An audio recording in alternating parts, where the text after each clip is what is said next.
कि हो चुकी है पीर पर्वत सी पिघलनी चाहिए। इस हिमालय से फिर कोई गंगा निकलनी चाहिए। सिर्फ हंगामा खड़ा करना मकसद नहीं है मेरा। सारी कोशिश है कि ये सूरत बदलनी चाहिए। ये सूरत बदलनी चाहिए। हेलो साथियों, एमपीपीएससी प्रीलिम्स 2026 को टारगेट करते हुए हम कर रहे हैं एक ऐसी टेस्ट सीरीज जिसमें क्वेश्चन से संपूर्ण टॉपिक की समझ को क्लियर करने का काम करते हैं। एक क्वेश्चन से जो उससे आने वाले सभी महत्वपूर्ण प्रश्नों पर चर्चा करते हैं आपके समक्ष है। और इसी श्रृंखला में हम लगातार आगे बढ़ रहे हैं और अभी तक हम दिन प्रतिदिन के प्रयासों से अपनी 19 नंबर की टेस्ट सीरीज पूरी कर चुके हैं और आज हमारी जो है 20 नंबर की टेस्ट सीरीज है। तो चलिए इसी श्रृंखला में आगे बढ़ते हैं और अपने इस प्रोग्राम को जो है कंप्लीट करते हैं। कुछ बातें बतानी हैं, कुछ बेहतर करने का कार्य करना है, कुछ आगे बढ़ने की स्ट्रेटजी बतानी है और कुछ नया जुनून देना है। उसी क्रम में जो है हम आपके सामने हैं। ये कई लोगों का कहना है कि समझ में नहीं आता है और समय कम मिलता है, तो उन सभी समस्याओं को नज़र करते हुए जो है हमने जो है हर दिन कुछ बेहतर करने का प्रयास कर रहे हैं। क्योंकि यह एक आयाम नहीं है, द्विमी तिमी आयाम है, जिसमें जो है सिर्फ इधर से दी जाने वाली बातें पूरी तरह से तभी जो है कंप्लीट होंगी जब आपके द्वारा भी सहयोग किया जाएगा। तो आप हमारी कमियाँ बताते रहिएगा और बेहतर करने के लिए जो है अपनी सलाह देते रहिएगा। यदि कमी है तो उसे बेहतर करने का सुझाव दीजिए, यदि उचित होगा तो हम उसे स्वीकार करेंगे, अन्यथा अपने हिसाब से चलेंगे। बाकी अंत में मैं बताऊँगा किस प्रकार से आपको जो है इस शेड्यूल का उपयोग करना है, किस प्रकार से पढ़ना है। क्योंकि ऐसा नहीं, अब देखो थोड़ी-सी बात है, समझिएगा, ध्यान से समझिएगा। मैं जो बातें करता हूँ, वो क्या है, एक मानक बातें हैं। क्या है, परीक्षा को ध्यान में रख कर के मैं जो है क्या करता हूँ, बातें करता हूँ। अब उदाहरण के लिए मैं ये नहीं कह रहा हूँ कि आपकी तैयारी जो है बहुत कमज़ोर है या किसी को नहीं मैं कह रहा हूँ। अब आप मानिएगा इस परीक्षा के लेवल तक अभी नहीं पहुँचे हैं, अभी आप यहाँ पर हैं। कहाँ पर हैं? अभी यहाँ पर हैं। उदाहरण के लिए मान लीजिए कोई भी हो सकता है। एक कमज़ोर बच्चे की बात कर रहा हूँ जो ज़ीरो से शुरू कर रहा है, उसकी बात कर रहा हूँ। अब यदि हम चाहें तो यहाँ पर बातें कर सकते हैं, मैं चाहूँ तो यहाँ पर बातें कर सकता हूँ, आपको बहुत अच्छी लगेंगी, आपको लगेगा बहुत अच्छा व्यक्ति ये बताता है, पढ़ाता है।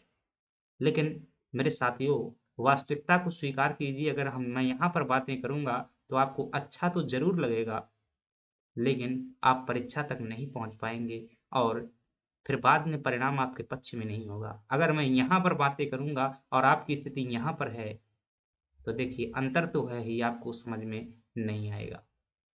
तो या तो ऐसा हो सकता है मैं यहाँ पर बातें करूँ और टाइम वेस्ट करता रहूँ और परीक्षा पर ध्यान ही ना दूँ, या फिर हो सकता है मैं यहाँ पर बातें करूँ। मैं यहाँ पर बातें कर रहा हूँ और मैं अपनी गति को मेहनत से जो है यहाँ तक लेकर के आऊँ, थोड़ा-सा नीचे इस प्रकार से आऊँ, लेकिन यहाँ खड़ा रहूँ, इस प्रकार से आपको जो है यहाँ तक पकड़ने का प्रयास करूँ और आप थोड़ा-सा हाथ इस प्रकार से बढ़ाइए ताकि ये दूरी कम हो जाए और हमारा प्रयास जो है पूरा हो और परिणाम जो है हमारे पक्ष में आए। मेरा यही प्रयास जो है होना चाहिए, आपका भी प्रयास होना चाहिए। अगर मैं नीचे तक आया तो मैं यहाँ तक नहीं आ सकता, क्योंकि मुझे परीक्षा भी पकड़नी है और इसे भी पकड़ना है, तो मैं थोड़ा-सा बढ़ सकता हूँ, तो आप भी बढ़िएगा थोड़ा ऊपर को, समय दीजिएगा। यकीन मानिए भाई, मैं कहता हूँ 1 दिन पढ़ कर के देखिएगा, आप 1 दिन में ही एहसास करेंगे कि हाँ, हमने आज जो है कुछ नया किया है, बेहतर किया है। लेकिन ईमानदारी से आप 100% का समय तो दीजिए भाई। ऐसे कैसे हो सकता है कि समझ में ना आए चीज़ें? अगर समझ में फिर भी नहीं आती हैं और मेरी बातें फ़ॉलो करते हो, तो फिर ऐसा हो ही नहीं सकता। अगर होता है तो भई पढ़ाने का मेरा जो है ये अनुभव बेकार है और मैं इसे बेकार नहीं कहूँगा, क्योंकि मैं अप्लाई कर चुका हूँ। तो आप भी कोशिश कीजिए। यकीन मानिए, अगर आप चाहते हैं सीधी-सीधी बातें समझ में आ जाएँ, तो इतना आसान होता तो भई हर कोई कर लेता। अगर इतना आसान होता तो हर कोई कर लेता है और आप दिन जो है डिप्टी कलेक्टर, एसडीएम और डीएसपी बन कर के हर गली-गली में घूमता। इतना आसान नहीं है। इसमें टीचर का जो है इतना बड़ा योगदान नहीं होता है, वह रास्ता दिखाता है, आपको कंटेंट दे सकता है, लेकिन आपको याद करना पड़ेगा। अब भाई जैसे फैक्ट की बातें बता रहा हूँ, जो फैक्ट हैं, तो फैक्ट को कहाँ से मैं समझा सकता हूँ? ये कोई टीचर कैसे समझा सकता है? परीक्षा में अगर फैक्ट आते हैं तो मैं फैक्ट ही बताऊँगा। मैं कॉन्सेप्ट नहीं बताऊँगा वहाँ, क्योंकि कॉन्सेप्ट बताना टाइम वेस्ट करने के बराबर होगा। कॉन्सेप्ट मेंस में ज़रूरत होगी तो वहाँ पर कॉन्सेप्ट बताऊँगा। तो फैक्ट रटने होते हैं, आप बार-बार उन्हें पढ़िए, याद कीजिए, रटिए। कई बार दिक्कत आएँगी। आपको क्या लगता है कितनी आसानी से है कि 1-2 महीने पढ़ कर के हम परीक्षा पार कर सकते हैं? अरे ऐसा नहीं है भाई, 4 दिन की मेहनत से कुछ होने वाला नहीं है। ये क्यों रुक जाते हो 4 दिन में? समय लगता है बीज को वृक्ष बनने में। और ये लाइन पढ़िएगा ज़रा, मैंने लिखी हुई है आप ही के लिए, किस प्रकार से एक-एक सीढ़ी चढ़ कर के जो है आप अंतिम टारगेट तक पहुँच सकते हैं। ये जो है, ये चित्र भी आपको बता रहा, मैं यही समझाने के लिए जो बता रहा हूँ कि यूँ ही नहीं होती बरसात, वर्षा भी होती है ना। प्रकृति का नियम भी तो देखिए कि यूँ ही नहीं होती बरसात, धरती को पहले धूप में जलना पड़ता है। और आप सोचते हैं कि हम जो है छाया में बैठकर, मखमल की गद्दी में बैठकर इतनी आसानी से जो चीज़ों को कवर कर लेंगे, ऐसा नहीं है। आपको धरती में बैठ कर के आपको लगातार पेन से लिखना होगा, कॉपी से लिखना होगा, पता नहीं कितनी नोट्सें आप जो है भर डालेंगे तभी जो है वो होगा।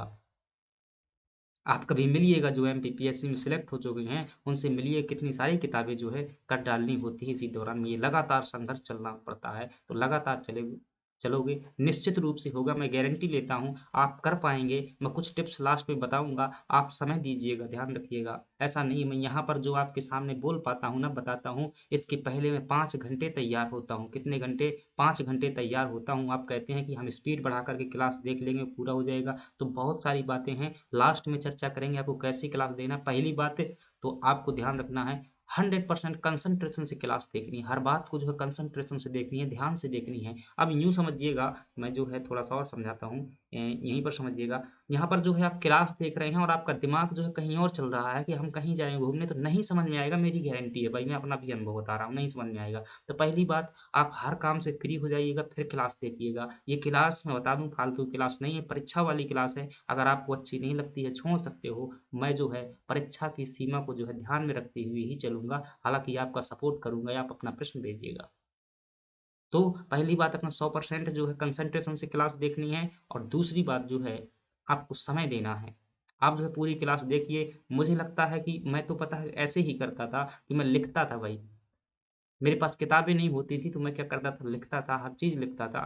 तो आप भी जो है लिखिएगा, मैं आज से थोड़ा और अच्छे तरीके से लिखूँगा ताकि आप जो रफ में लिखेंगे। चलिए शुरुआत करते हैं, ये 20 नंबर का हमारा टेस्ट है, इसमें जो हम 25 क्वेश्चन डिस्कस करेंगे, लेकिन ये क्वेश्चन 200 प्लस क्वेश्चन हो जाएँगे आपके, क्योंकि व्याख्या में जो है इसमें फैक्ट बताता हूँ, और डिटेल डिस्क्रिप्शन होगा आपका। एक क्वेश्चन से जो है टॉपिक को जोड़ने का प्रयास करते हैं, और इसी का जो है आपको डेली टेस्ट मिलता है। आज से ये क्लास आपको बहुत समय पहले मिल जाएगी, जैसे आपका 9:30 पर, साढ़े 9 बजे जो है टेस्ट होगा आपका, तो आपको ये क्लास 6 या 7 बजे ही मिल जाएगी, आपके पास पर्याप्त समय रहेगा। आप लिखिएगा, फैक्ट लिखिएगा, ये वो फैक्ट है जो परीक्षा में देखने को मिलेंगे। अगर ये फैक्ट आप बार-बार लिखेंगे तो परीक्षा में भाषा भी आपको आसान लगेगी, अन्यथा वहाँ भाषा ही समझ में नहीं आएगी। चलिए शुरुआत करते हैं और देखते हैं, करके लास्ट में कुछ और टिप्स और बताऊँगा कि जो है आपको समझने में सहायक होंगी।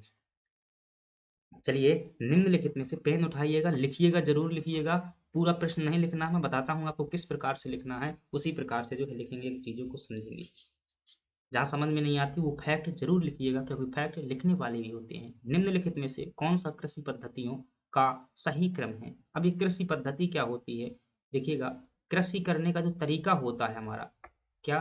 कृषि करने का जो तरीका है, एक है मतलब तरीका, जिसमें जो है क्या करते हैं हम, शुरू से लेकर खेत को क्या किया जाता है, बुवाई से लेकर के अंत तक चीज़ें शामिल होती हैं। क्या क्रम होता है, पद्धतियों का मतलब क्या है कि क्रम जो है, फसल उगाने का कैसा क्रम होता है, फसल शुरू से मतलब फसल जो है बोने से लेकर के अंतिम परिणाम तक, यानी कि कटाई, बिनाई क्या कहते हैं, मतलब माल निकल आने तक, यानी कि अ, खलिहान होने तक जो है पूरा जो सिस्टम होता है, उसी को क्या कहते हैं, पद्धति कहते हैं।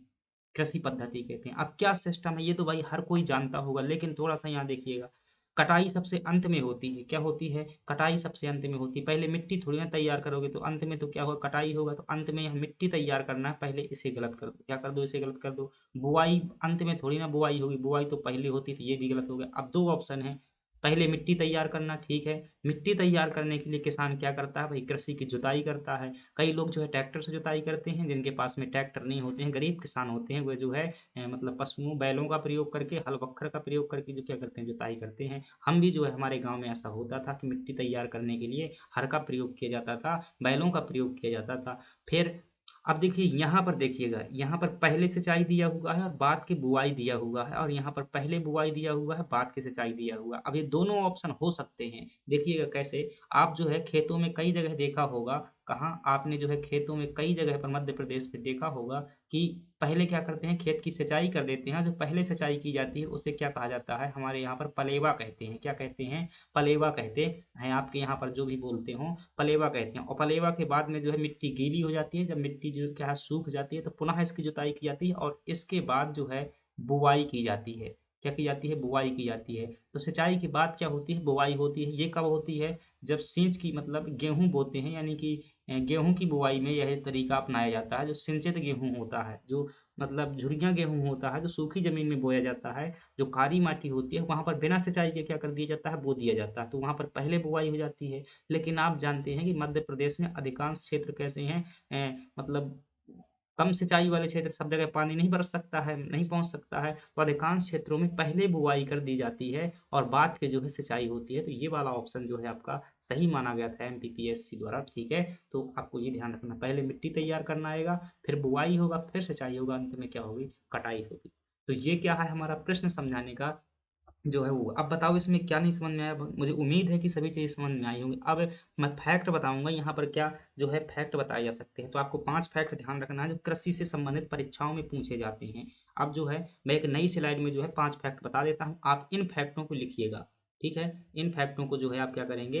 लिखेंगे। मैं जो है एक न्यू स्लाइड ले लेता हूँ, ये है जो है हमारी न्यू स्लाइड। तो ये जो है 5 तथ्य ध्यान रखना है कृषि संबंधी, जो है आपको क्या ध्यान रखना है? 5 तथ्य ध्यान रखना है कृषि संबंधी। पहला तथ्य जो आपको ध्यान रखना है वो क्या है? कई बार प्रश्न आता है कि स्थानांतरणीय कृषि क्या होती है? स्थानांतरणीय कृषि, स्थानांतरणीय कृषि से जो है आपसे प्रश्न पूछा जाता है। तो इसमें आपको ध्यान रखना है कि जो जनजातियों द्वारा कृषि की जाती है, किसके द्वारा? जनजातियों द्वारा की जाती है, उसे स्थानांतरणीय कृषि कहते हैं। जैसे इसमें क्या किया जाता है? स्थान परिवर्तन करके कृषि की जाती है। स्थान परिवर्तन से जो कृषि होती है, जैसे कि पहले एक खेत क्या था? ये था। यहाँ पर अब यहाँ पर 3-4 साल तक जो है जमीन से उपज ले ली गई, और इसके बाद में यह क्षेत्र उपजाऊ कम हो गया, तो फिर दोबारा जंगल को काटा गया। तो फिर बी क्षेत्र में हमने क्या किया? खेती करना शुरू किया। ये क्या कहलाती है? स्थानांतरणीय कृषि कहलाती है। और यह जो है खास तौर से जनजातियों में जो है क्या है? देखने को मिल जाती है। किसमें? जनजातियों में जो है देखने को मिल जाती है। लेकिन आपसे ये प्रश्न नहीं पूछता है कि स्थानांतरणीय कृषि क्या है। आपसे प्रश्न पूछता है कि ये जैसे कि भील जनजाति में से किस नाम से जाना जाता है? क्या? कि भील जनजाति में स्थानांतरणीय कृषि को किस नाम से जाना जाता है? तो ध्यान रखिएगा, चिमाता कहते हैं। भील जनजाति में जो है स्थानांतरणीय कृषि को क्या कहा जाता है? चिमाता। ये प्रश्न जो है आपसे पूछा जाता है। इसी प्रकार से जो है पोडा जो है बैगा जनजाति में कहते हैं। ठीक है, ये भील जनजाति की ध्यान रखना। दूसरा प्रश्न जो है आपको ध्यान रखना है, आपसे प्रश्न पूछे कि जो दलहनी फसल होती हैं, क्या होती हैं? जो दलहनी फसल होती हैं, दलहनी फसलें होती हैं, दलहनी फसलें क्या होती हैं? जैसे चना, अरहर, दाल वाली जो फसलें होती हैं, उनकी गांठों में कौन सा जीवाणु पाया जाता है? उनकी जो गांठ होती हैं, जड़ों में गांठें पाई जाती हैं, उनमें कौन सा जीवाणु होता है? तो ये प्रश्न भी आपसे पूछ लेता है। तो आपको जीवाणु का नाम ध्यान रखना है कि उसका नाम क्या है? राइजोबियम। क्या नाम है? राइजोबियम। और ये क्या करता है? प्रकृति से नाइट्रोजन को स्थिरीकरण करने का कार्य करता है। एक प्रश्न जो आपको ध्यान रखना है कि मृदा का अध्ययन क्या कहलाता है? मृदा का अध्ययन क्या कहलाता है? एक प्रश्न ये आपसे पूछा जाता है। तो आप क्या बताएंगे कि जो मृदा का अध्ययन होता है उसे हम क्या कहते हैं? पेडोलॉजी कहते हैं। पीडोलॉजी कहा जाता है। मृदा के अध्ययन को क्या कहा जाता है? पीडोलॉजी कहा जाता है। अब मैं यहाँ पर चाहता तो बहुत सारे चित्र लगा सकता था, लेकिन यकीन मानिए दिखावे की दुनिया सिर्फ दिखावे की होती है। जब आपके सामने टीचर लिखता है वही चीज़ें आपको जो है ज़्यादा समझ में आती होती हैं। तो ये प्रश्न हुआ आपका, मृदा का अध्ययन क्या कहलाता है? पीडोलॉजी कहलाता है। आपसे पूछे कि कपासी मृदा किसे कहा जाता है? एक प्रश्न ये आपसे पूछा जाता है, कपासी मृदा किसे कहते हैं? तो काली मृदा को जो है कपासी मृदा कहा जाता है। किसे? काली मृदा को जो है कपासी मृदा कहा जाता है। तो इतनी बातें ध्यान रखना है। और एक बात ध्यान रखिएगा कि जो भारत में जो है, भारत में सबसे ज़्यादा कौन सी मिट्टी पाई जाती है? भारत में एक सबसे ज़्यादा मात्रा में पाई जाने वाली मृदा कौन सी है? तब आपका जवाब क्या होगा कि जलोढ़ मृदा जो है भारत में सबसे ज़्यादा पाई जाती है। और मध्य प्रदेश में कौन सी सबसे ज़्यादा मृदा पाई जाती है? तब आप क्या बताएंगे? मध्य प्रदेश में काली मृदा पाई जाती है। लगभग 47% क्षेत्रफल पर काली मृदा मिलती है। इतनी चीज़ें आपको ध्यान रखना है, प्रश्न जो है आपको निश्चित रूप से बनेगा। तो अब बताइए मुझे कि इसमें क्या समझ में नहीं आया है? मुझे लगता है कि मैंने हर बात का जो है आपके सामने डिस्क्रिप्शन, अब इसका तरीका हो सकता है कि आपको समझ में नहीं आ रहा है, आप सीधे बड़बड़ा करके जो है सीधे मतलब 2x में क्लास देख रहे हैं, एक तरीका ये हो सकता है कि आपको समझ में ना आए। दूसरा तरीका हो सकता है कि आप जो है क्लास देखते ही नहीं है, सिर्फ पीडीएफ से क्वेश्चन पेपर पढ़ लेते हैं, तो ये भी हो सकता है कि समझ में ना आए। तो समय तो देना ही पड़ेगा, समय देंगे तो आप निश्चित रूप से समझ में आएगा। मुझे बताइएगा कि इस स्लाइड में क्या समझ में नहीं आया है, और जो भी नहीं आता है तो कमेंट बॉक्स में बताइए, मेरे यहाँ तक जो है अपनी समस्या पहुँचाइए, तभी तो उसका समाधान हो पाएगा ना, तो आप बताइएगा। दूसरा प्रश्न है, वर्ष 2024 को अंतर्राष्ट्रीय कैमिलिड वर्ष किसने घोषित किया है? तो भाई जो यूएनओ है, क्या है? जो यूएनओ है, यूएन या यूएनओ इसे कह देते हैं, यूनाइटेड नेशन ऑर्गेनाइजेशन, संयुक्त राष्ट्र संघ। क्या इसका जो, अब ये छोटी-छोटी चीज़ें हैं, अगर परीक्षा के टाइम पर इनके फुल फॉर्म भी आपको जो है बताने पड़ रहे हैं, तो यकीन मानिएगा यह जो है एडवांस लेवल की चीज़ नहीं है, यह जो बेसिक लेवल की चीज़ें हैं। संयुक्त राष्ट्र ऑर्गेनाइजेशन जो है, क्या है इसका पूरा नाम है? संयुक्त राष्ट्र ऑर्गेनाइजेशन यानी कि संयुक्त राष्ट्र संघ है। क्या आधी हिंदी आधी इंग्लिश लिख रहे हैं। संयुक्त राष्ट्र संघ क्या है इसका जो है पूरा नाम है। अब ये अंतर्राष्ट्रीय स्तर पर जो है एक प्रमुख संगठन है, सभी देश जो है इसके सदस्य हैं। ये वर्ष को जो क्या कर देता है, जैसे कोई दिक्कत वाला है या फिर मतलब जो भी विश्व में अच्छा होना चाहिए, उसके लिए क्या करता है, उसे वर्ष घोषित करता है। जैसे कैमिलिड से जो है एक कैमिलिड, यह जो है कोई जीव होगा, इसके लिए जो है ये संकट में होगा, तो इसके लिए वर्ष जो है यूएनओ द्वारा 2024 के लिए इसका वर्ष घोषित किया गया था। इसी प्रकार से अभी ध्यान रखना, 2025 में किसके लिए यूएनओ द्वारा वर्ष घोषित किया गया है? जो 2025 का है, इसे अंतर्राष्ट्रीय शांति का वर्ष घोषित किया गया है। अंतर्राष्ट्रीय अंतर्राष्ट्रीय शांति, अंतर्राष्ट्रीय शांति और सुरक्षा का वर्ष अब यहाँ से घोषित किया गया है यूएन द्वारा। क्या प्रश्न आएगा? अगर 2025 में करंट अफेयर में प्रश्न आता है कि आपसे पूछेगा कि यूएनओ द्वारा 2025 के वर्ष को किसके लिए घोषित किया गया है, या अंतर्राष्ट्रीय शांति और सुरक्षा जो है ये वर्ष 2025 को घोषित किया है, किसने घोषित किया? तो इसी ने किया हुआ है। अब हम बात करते हैं एक्स्ट्रा फैक्टों की, बात करते हैं हमारा प्रश्न का जो निचोड़ हो गया। अब देखिएगा क्या क्या प्रश्न ध्यान रखना है आपको, जो है WHO से ध्यान रखना है, मोस्ट इंपॉर्टेंट बातें हैं। आपसे पूछे WHO की जो है स्थापना कब हुई थी, तो आप क्या बताएंगे कि इसकी स्थापना जो है 7 अप्रैल 1948 को क्या हुई थी, इसकी स्थापना हुई थी। दूसरी बात जो है, इसका मुख्यालय कहाँ पर है, यानी कि हेड क्वार्टर कहाँ पर है, तो आप क्या बताएंगे? स्विट्जरलैंड की राजधानी जिनेवा में जो क्या है इसका मुख्यालय है। तीसरी बात बताएंगे कि इसके वर्तमान में जो है प्रमुख कौन है, वर्तमान में WHO के प्रमुख कौन हैं, तो आप क्या बताएंगे कि WHO के जो वर्तमान में प्रमुख हैं उनका नाम है डॉक्टर टेड्रोस, जो है उनका पूरा नाम है, क्या नाम है? डॉक्टर टेड्रोस जो है उनका क्या है नाम है, जो यहाँ के प्रमुख हैं। तो इतनी बातें WHO के बारे में ध्यान रखना है। यूएनओ के बारे में भी ध्यान रखिएगा, मोस्ट इंपॉर्टेंट है। 24 अक्टूबर 1948 को क्या होती है, यूएनओ की स्थापना होती है, और अमेरिका में इसका जो है मुख्यालय स्थित है, यूएसए में। और वर्तमान में जो यूएनओ के प्रमुख हैं, क्या हैं वर्तमान में यूएनओ के प्रमुख हैं, उनका नाम क्या है? जो यहाँ के प्रमुख हैं तो उनका नाम ध्यान रखिएगा, एंटेनियो गुटेरस साहब जो है यहाँ के प्रमुख हैं। एंटेनियो एंटेनियो गुटेरस जो है यहाँ के प्रमुख हैं। अब आप भी जो है अगर लिख रहे हैं तो इसी प्रकार से लिखिएगा कि यूएनओ, आपने इस प्रकार से हेडिंग बनाई ऐसे, और यहाँ पर ऐसे 3-4 पॉइंट करके लिख दिया, प्रश्न नंबर डाल लीजिएगा, उसी के नीचे व्याख्या में लिखते जाइएगा। WHO का इसी प्रकार से कॉलम बनाए लिख लीजिएगा। यूनेस्को का मुख्यालय कहाँ पर है? ये वही यूनेस्को है जो कि विश्व धरोहर का कार्य करता है, और यह इसका मुख्यालय जो है पेरिस में स्थित है। चलिए अब अगले प्रश्न की बात करते हैं, और अगला प्रश्न है हमारे पास में कि निम्नलिखित में से कौन सा भारत का विश्व स्तर पर राष्ट्रीयकृत स्वीकृत जो है हॉट स्पॉट नहीं है। तो देखो पहले हॉट स्पॉट के बारे में चर्चा कर लेते हैं कि हॉट स्पॉट ये होता क्या है। हॉट स्पॉट मैं यहाँ पर जो है इसे क्या कर रहा हूँ, हाईलाइट कर रहा हूँ। आप बनाइएगा हेडिंग, हॉट स्पॉट बनाइएगा कि हॉट स्पॉट क्या है। सबसे पहला आपसे बात ये पूछा जाए कि हॉट स्पॉट होता क्या है, तो आप क्या बताएंगे कि जो हॉट स्पॉट है यह है जैव विविधता से समृद्ध क्षेत्र होते हैं। क्या होते हैं? जैव विविधता समृद्ध क्षेत्र होते हैं, ऐसे क्षेत्र जहाँ पर बहुत ज़्यादा मात्रा में जैव विविधता पाई जाती है उन्हें क्या कहते हैं, हॉट स्पॉट कहते हैं। और चूंकि इनमें खतरा होता है किस बात का, कि जैव विविधता खत्म हो रही होती है। तो हॉट का मतलब होता है एक मतलब, हॉट का मतलब ये सिर्फ जो समझ रहे हैं आप वो नहीं होता है, कई मतलब होता है, मतलब तप्त स्थान कहते हैं हिंदी में, से तप्त स्थल कहते हैं। और ये संवेदी स्थान होते हैं, जैव विविधता संवेदी क्षेत्र होते हैं, उसके लिए यहाँ पर हॉट शब्द प्रयोग में लिया गया है।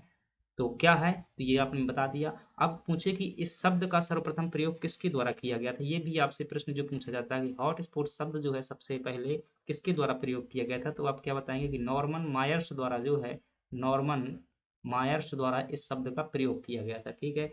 फिर आपसे पूछे तीसरे नंबर में कि विश्व में जो है कुल कितने हॉट स्पॉट हैं, विश्व में जो है कुल कितने हॉट स्पॉट हैं, तब आप क्या बताएंगे कि विश्व में जो है कुल 36 हॉट स्पॉट है। फिर आपसे पूछे कि भारत में कुल कितने हॉट स्पॉट हैं, भारत में, तब आप क्या बताएंगे कि भारत में जो है कुल 4 हॉट स्पॉट हैं। ठीक है, 4 हॉट स्पॉट हैं। और हॉट स्पॉट को लेकर के क्या प्रश्न बनता है, इतने ही ध्यान रखना। अभी मैं 4 हॉट स्पॉट आपको मैप में बनाकर भी जो है दिखा रहा हूँ, पहले देखिएगा 4 हॉट स्पॉट कौन कौन से हैं।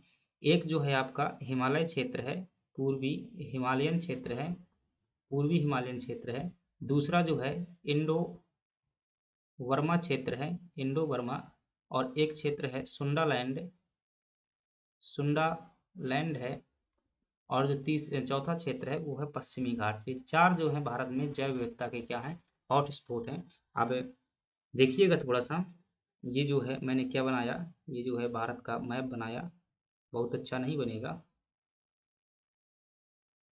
ठीक है, एक सांकेतिक मैप जो है बनाने का हम क्या कर रहे हैं, प्रयास कर रहे हैं।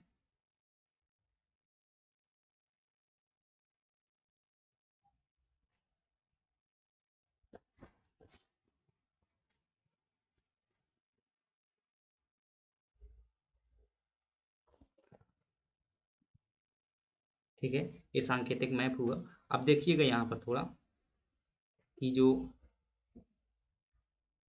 4 जो जैव विविधता हॉटस्पॉट हैं उनको क्या है बता रहा हूँ आपके सामने। एक जो है जैव विविधता हॉटस्पॉट ये वाला क्षेत्र है, एक कौन सा है, एक ये है जैव विविधता हॉटस्पॉट। और एक जो है जैव विविधता हॉटस्पॉट यहाँ पर है, इस प्रकार से एक यहाँ पर है।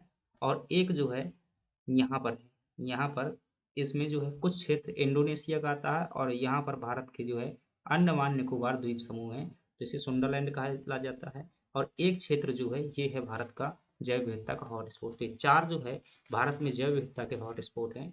इनमें से ये वाला जो है आपका हिमालयन जैव विविधता क्षेत्र है, हिमालयन वाला, या पूर्वी हिमालयन भी कह देते हैं इसी को। ये है आपका इंडो बर्मा क्षेत्र, क्योंकि बर्मा म्यांमार में कुछ हिस्सा पड़ता है, तो इंडो बर्मा क्षेत्र हो जाएगा ये।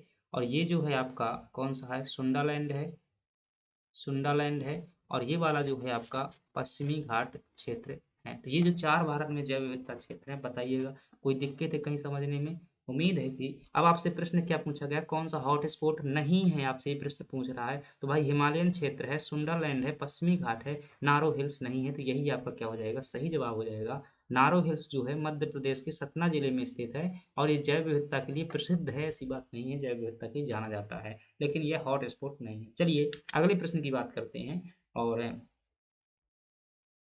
हमारे पास में अगला प्रश्न है कि इसरो का हाल का वैज्ञानिक मिशन कौन है। अब देखिए हाल ही में इसरो द्वारा, यानी कि हाल ही से मतलब है ये वर्ष 2023 में जो है ये मिशन शुरू किया गया था। और इस मिशन का नाम है जो आदित्य L1।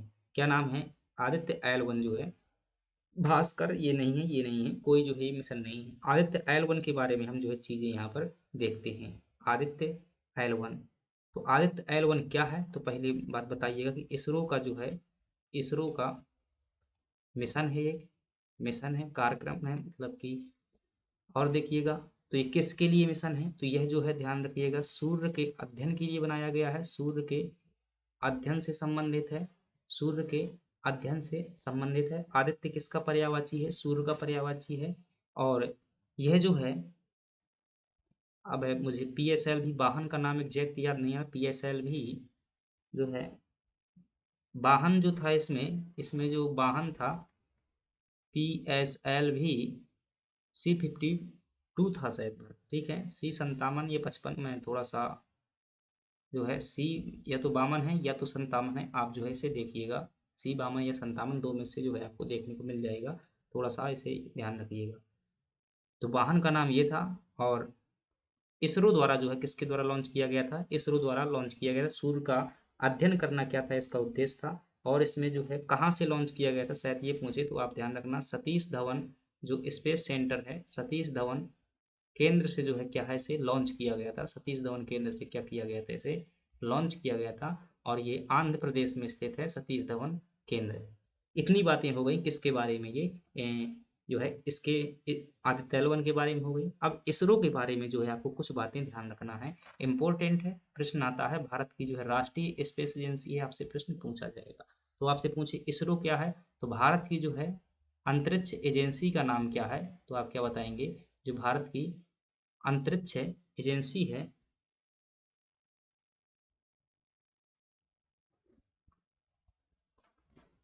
ठीक है, तो भारत की जो अंतरिक्ष, क्या लिख रहा है?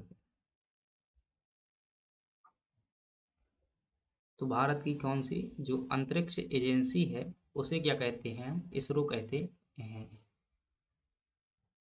ठीक है, इसकी स्थापना जो हुई थी 1969 में हुई थी। और इसका जो मुख्यालय है कहाँ पर स्थित है? इसरो का मुख्यालय जो है बेंगलुरु में स्थित है। और ये बातें एक बार नहीं, मैं 1000 बार रिवाइंड करवाऊंगा आपको, जितने भी संगठन है बताते ही रहूंगा जो है। जब भी आए सब बात बताऊंगा। इसके जो है एस सोमनाथ क्या है, इसरो के वर्तमान में क्या है? अध्यक्ष हैं, ध्यान रखिएगा, एस सोमनाथ। चलिए अब अगले प्रश्न की बात करते हैं। और अगला प्रश्न है, आपसे पूछा गया है कि जो है पोषण कार्यक्रम के बारे में पूछा गया है। पोषण कार्यक्रम का मतलब क्या है कि कौन सी योजना जो है भारत सरकार की, योजना से मतलब है कौन सी योजना जो है वो पोषण से संबंधित नहीं है। पोषण आप जानते हैं, पोषण के लिए बहुत सारी योजनाएं चलाई जा रही हैं कि लोग जो है अच्छा खाना खा सकें, जो है उनमें जिन खनिज पदार्थों की तत्वों की कमी है उन कमी को पूरा किया जा सके। और इसके लिए भारत सरकार ने कई योजनाएं चलाई हुई हैं। इनमें से देखें तो राष्ट्रीय, प्रश्न कहता है कौन नहीं है, ये पूछ रहा है। तो आयोडीन अल्पता विकार नियंत्रण कार्यक्रम यह है। फ्लोरोस उसके लिए भी चलाया गया था। और एनीमिया नियंत्रण के लिए राष्ट्रीय आयरन प्लस पहल। तो देखिए, एनीमिया नियंत्रण के लिए राष्ट्रीय आयरन प्लस ऐसा जो है ये नहीं चलाया गया कोई, तो ये तो नहीं है।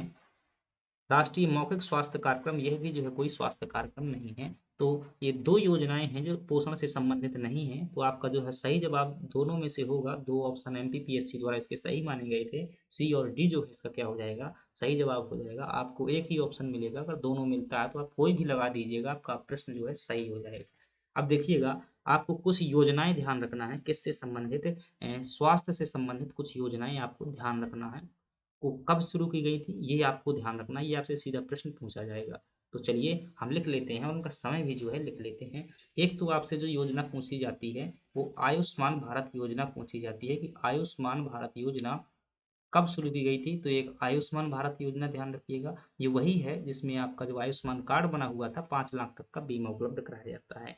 दूसरी योजना जो है मध्य प्रदेश सरकार की योजना है आयुष आपके द्वार योजना। कौन सी योजना है? आयुष आपके द्वार, आयुष आपके द्वार योजना, ये मध्य प्रदेश सरकार की है।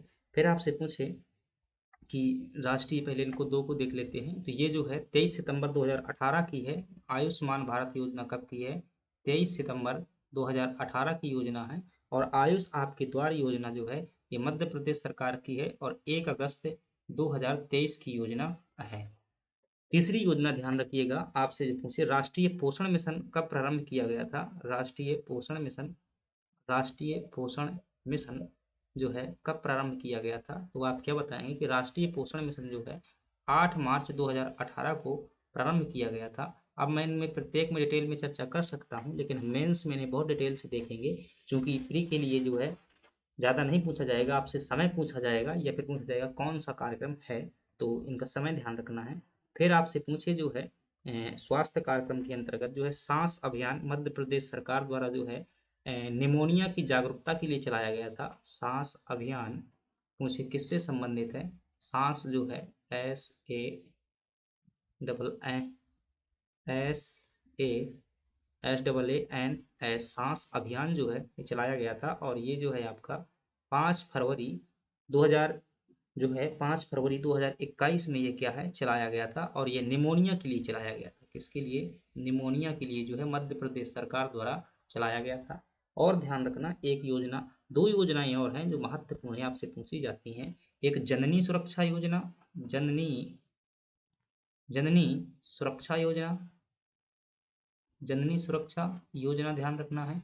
और जननी सुरक्षा योजना जो है ये आपकी 2011 की है, ध्यान रखिए कब की है, 2011 की है। इसमें जो है जननी यानी कि जन्म देने वाली सुरक्षित रह सके, इसके लिए अस्पताल में जांच सुविधा, ब्लड और जो है साफ सफाई, मतलब बच्चे के लिए भी जांच, ये सुविधाएं उपलब्ध करवाई गई थी। और जो जननी शिशु सुरक्षा योजना थी, जननी शिशु सुरक्षा योजना 2011 की है, सॉरी, जननी शिशु, यहाँ पर है शिशु, और लिखिएगा जननी शिशु सुरक्षा योजना कब की है, 2011 की है। और जो दूसरी आपको ध्यान रखना है, जननी सुरक्षा योजना, ये 2005 की है।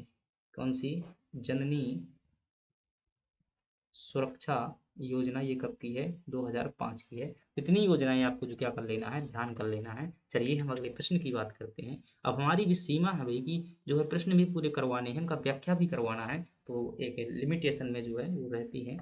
निम्नलिखित में से कौन सा सबसे स्थिर पारिस्थितिक तंत्र है। देखिए पारिस्थितिक तंत्र आप जानते हैं, तो पारिस्थितिक तंत्र के बारे में सबसे पहले कुछ बातें ध्यान रखिएगा कि जो प्रश्न पूछा जाता है, पहले पारिस्थितिक तंत्र समझिएगा कि पारिस्थितिक तंत्र क्या है।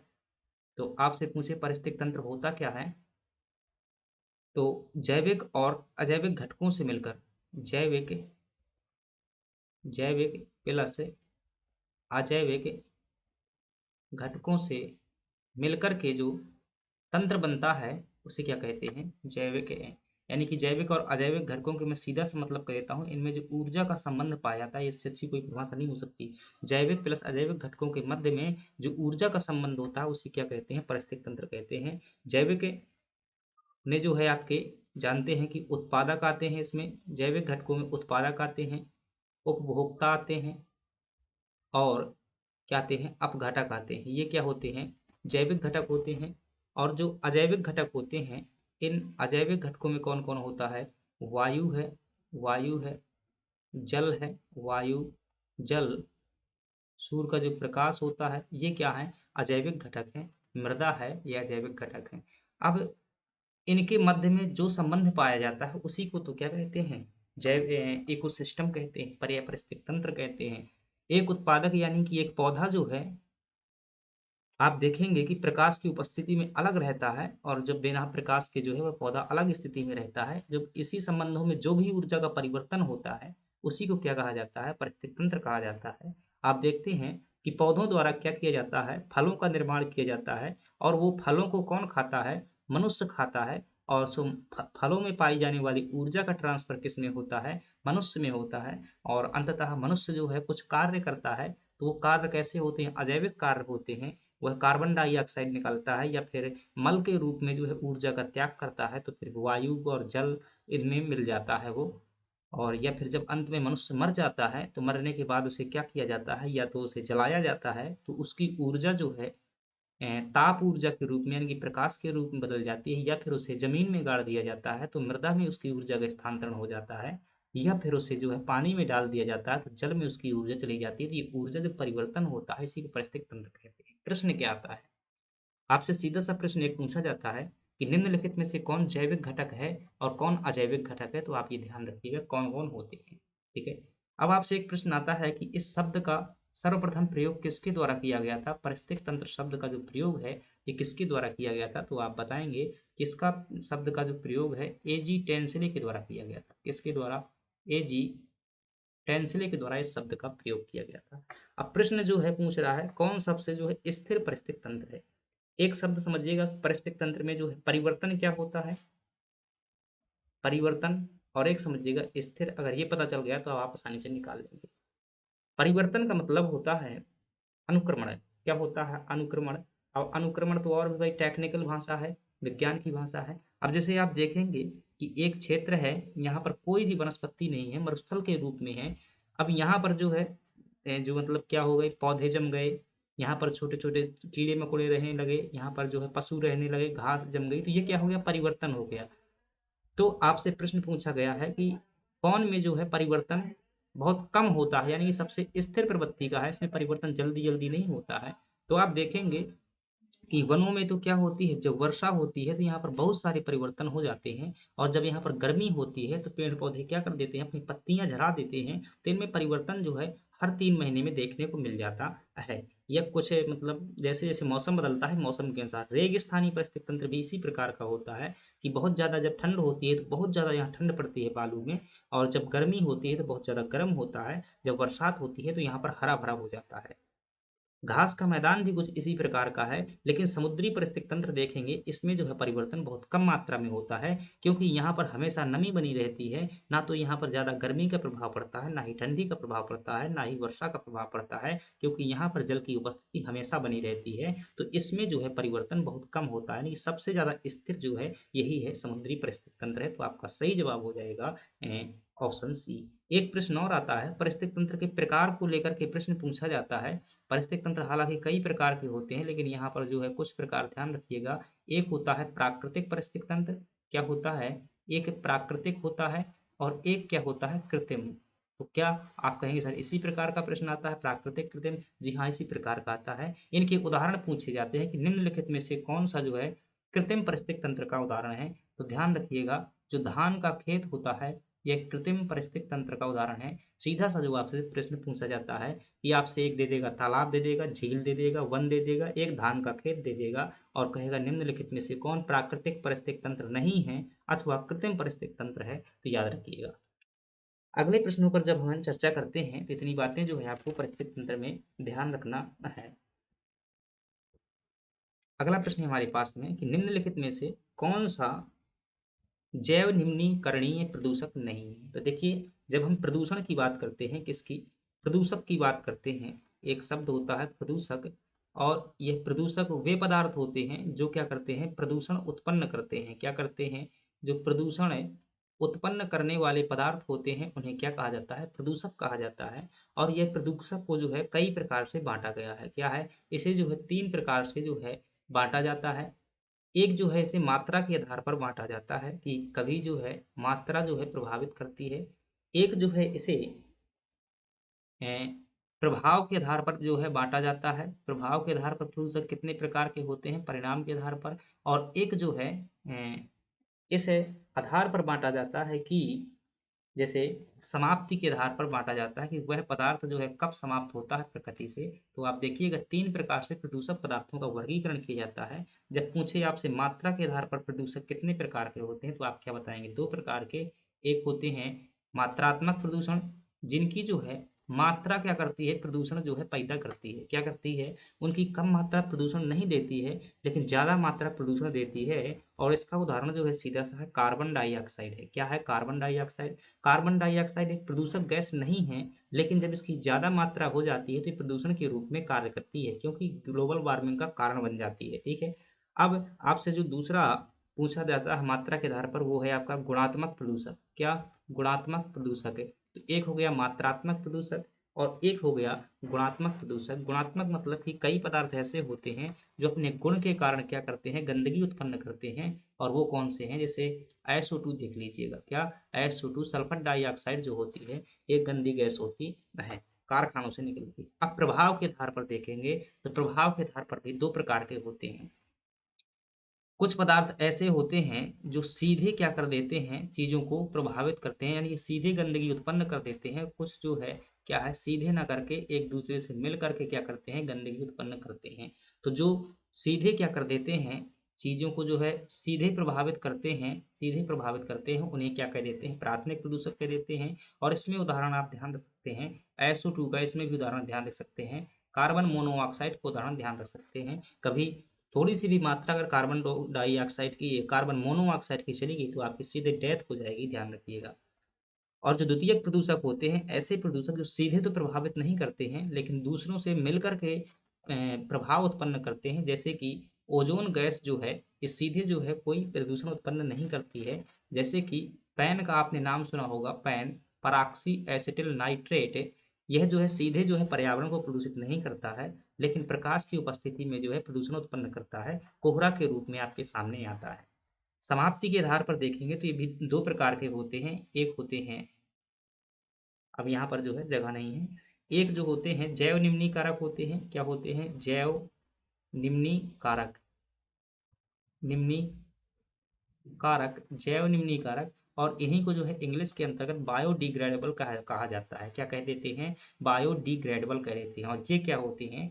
जैसे कि जो ऐसे जैविक पदार्थ जो गंदे तो हैं, प्रदूषण तो देते हैं, लेकिन वह कुछ समय बाद खत्म हो जाते हैं। जैसे कि यहाँ पर मैं उदाहरण के लिए लिख सकता हूँ, सड़ा हुआ आलू।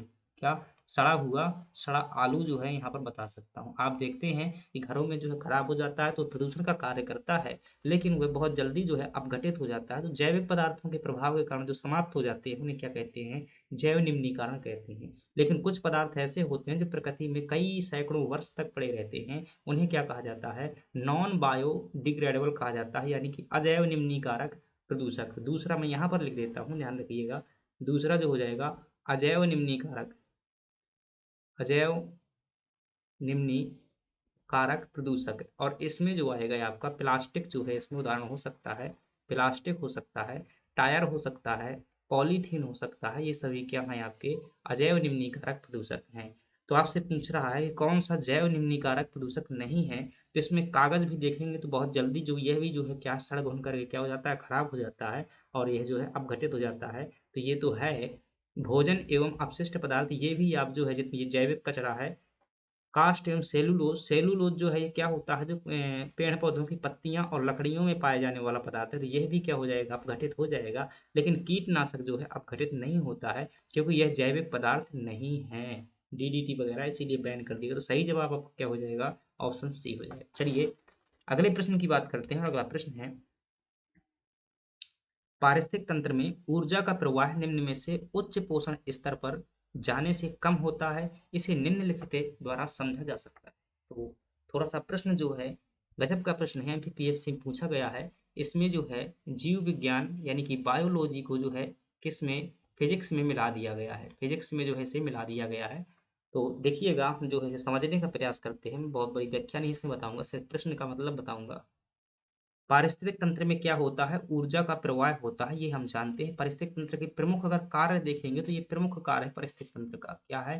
प्रमुख कार्य है ऊर्जा का प्रवाह करना। और आप जानते हैं कि जो हरे पेड़ पौधे होते हैं, क्या होते हैं? जो पादप होते हैं, इनके द्वारा जो है क्या किया जाता है? प्रकाश संश्लेषण के माध्यम से भोजन तैयार किया जाता है। और इस भोजन का उपभोग जो कौन करता है? इस भोजन को उपभोग कौन करता है? जो प्राथमिक उपभोक्ता होते हैं। क्या होते हैं? जो प्राथमिक उपभोक्ता होते हैं, उनके द्वारा क्या किया जाता है? इसका प्रयोग किया जाता है। जैसे कि गाय हो जाएगी, जैसे कि हिरण हो जाएगा, और जो उच्च स्तर के जो और पोषक स्तर हैं, जैसे कि गाय को खाने वाला या हिरण को खाने वाला कौन हो जाएगा? शेर हो जाएगा, ये उच्च स्तर का है।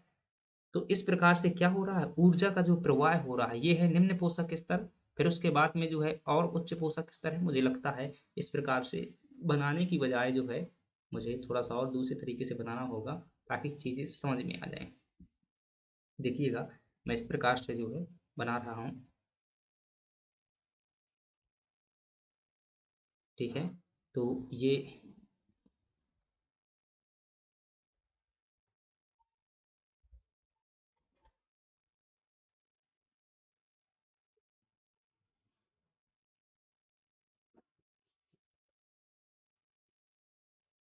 ठीक है, तो आप समझिएगा अब यहाँ पर सबसे नीचे क्या होते हैं? हरे पादप हैं।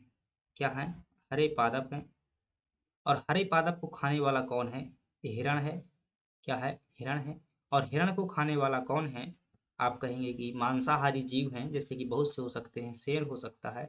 और शेर को भी खाने वाला कौन हो सकता है? उच्च स्तर का मांसाहारी जो है बाज हो सकता है। क्या हो सकता है? बाज हो सकता है।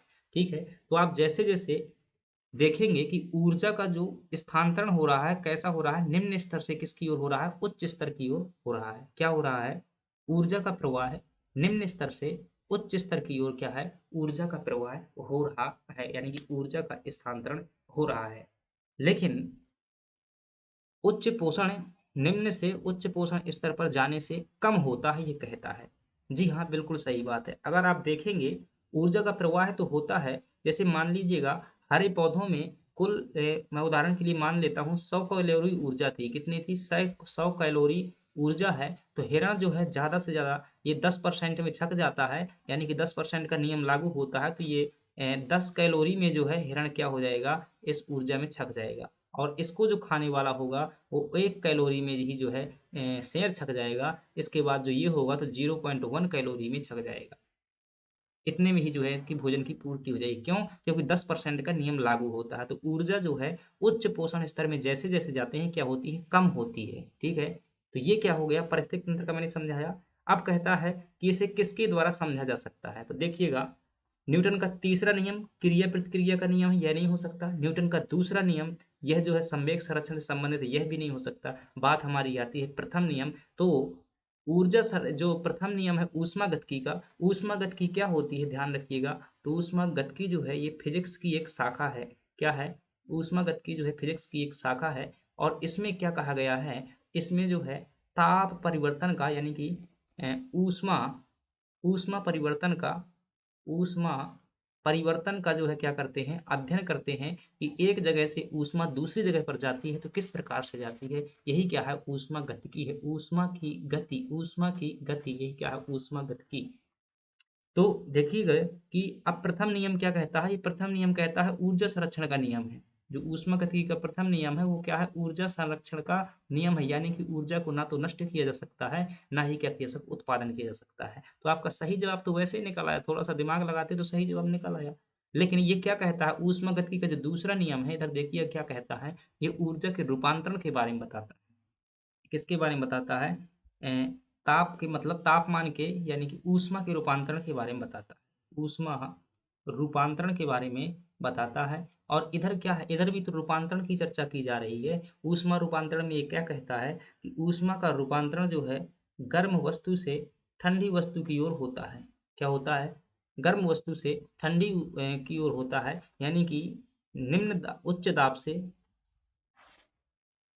यानी कि जहाँ पर जो ज़्यादा दाब होता है, उच्च दाब से कम दाब की ओर क्या होता है? ट्रांसफ़र होता है। तो यही बात जो है ट्रांसफ़र की बात जो है यहाँ पर भी बताई गई है और दूसरे नियम में भी जो रूपांतरण की बात बताई गई है, तो इसका जो है आपका सही जवाब क्या हो जाएगा? ऑप्शन बी हो जाएगा। चलिए अगले प्रश्न की बात करते हैं। अगला प्रश्न है, ऑस्टियोक्लास्ट निम्नलिखित में से किससे संबंधित है? तो ऑस्टियोक्लास्ट एक शब्द है और यह जो है कंकाल तंत्र से संबंधित है। जो कंकाल तंत्र से संबंधित है, मानव शरीर में जो कंकाल तंत्र पाया जाता है, हड्डियों से संबंधित है। और जब हड्डी का जो क्या होता है, टूटने की क्रिया को क्या कहते हैं? टूटना या हड्डी का जो है विध्वंस होना, हड्डी जो है विध्वंस होती है, तो उस क्रिया को क्या कहा जाता है? ऑस्टियोक्लास्ट कहा जाता है। तो आपका सही जवाब क्या निकल करके आया? ऑप्शन सी जो है आपका सही जवाब निकल के आ गया। अब थोड़ी सी अगर इस शब्द को देखेंगे, एक शब्द और मैं यहाँ पर लिख रहा हूँ, ऑस्टियोब्लास्ट। ऑस्टियोब्लास्ट, तो ब्लास्ट वास्तव में टूटने जैसा शब्द लग रहा है कि टूटना जो है यही होगा ब्लास्ट। तो ऑस्टियोब्लास्ट किसे कहते हैं? तो जब हड्डी की कोशिका का क्या होता है, क्या होता है? हड्डी की कोशिका का निर्माण होता है तो उसे क्या कहते हैं? ऑस्टियोब्लास्ट कहते हैं। और जब हड्डी की कोशिका टूटती है तो उसे क्या कहते हैं? ऑस्टियोक्लास्ट कहते हैं। एक शब्द और ध्यान रखिएगा, आपसे पूछे ऑस्टियोसाइट क्या होता है? ऑस्टियोसाइट आपसे पूछे कि ऑस्टियोसाइट क्या होता है, तब आप क्या जवाब देंगे? इसका जो ऑस्टियोसाइट होता है, जब हड्डी की कोशिका का क्या होता है? रूपांतरण होता है। क्या होता है? रूपांतरण होता है तो उसे क्या कहते हैं? ऑस्टियोसाइट कहते हैं। तो ये सीधे-सीधे शब्द जो है पूछे जाते हैं आपसे। अब परीक्षा में आपको यही चीज़ें जो है ध्यान रखना है। अब जैसे यहाँ पर प्रश्न पूछा गया भाई, इसमें समझने की क्या बात है? सीधा-सा आया हुआ है कि ऑस्टियोक्लास्ट निम्नलिखित में से किससे संबंधित है? हड्डी के टूटने से। अगर यही शब्द लिख दिया जाए ऑस्टियोब्लास्ट किससे संबंधित है, तो आप क्या बता देंगे? हड्डियों के निर्माण से। अब आपसे प्रश्न जो पूछे कि हड्डियों में जो है कौन सा प्रोटीन पाया जाता है, एक प्रश्न ये ध्यान रखिएगा। आपसे पूछे कि हड्डियों में जो है मानव शरीर में कुल कितनी हड्डियां होती हैं। आपसे पूछे मानव शरीर में सबसे बड़ी हड्डी कौन सी होती है। आपसे पूछे मानव शरीर में सबसे छोटी हड्डी कौन सी होती है, इनको बताइएगा। प्रोटीन जब पूछे तो आप क्या बताएंगे कि ओसिन नामक प्रोटीन जो है पाया जाता है। संख्या जो है 206 होती है, बच्चों में हालांकि 300 तक होती है। और सबसे बड़ी हड्डी कौन सी है, तो मानव शरीर में आप फीमर बताएंगे। सबसे छोटी कौन सी है, तो स्टेपीज जो है आप सबसे छोटी बताएंगे। इस प्रकार से आपको क्या करना है, ध्यान रखना है। चलिए अगले प्रश्न की बात करते हैं। ग्रीन मफलर जो है किस प्रदूषण से संबंधित है, तो आप देखेंगे कि ग्रीन मफलर जो है किस प्रदूषण से संबंधित है।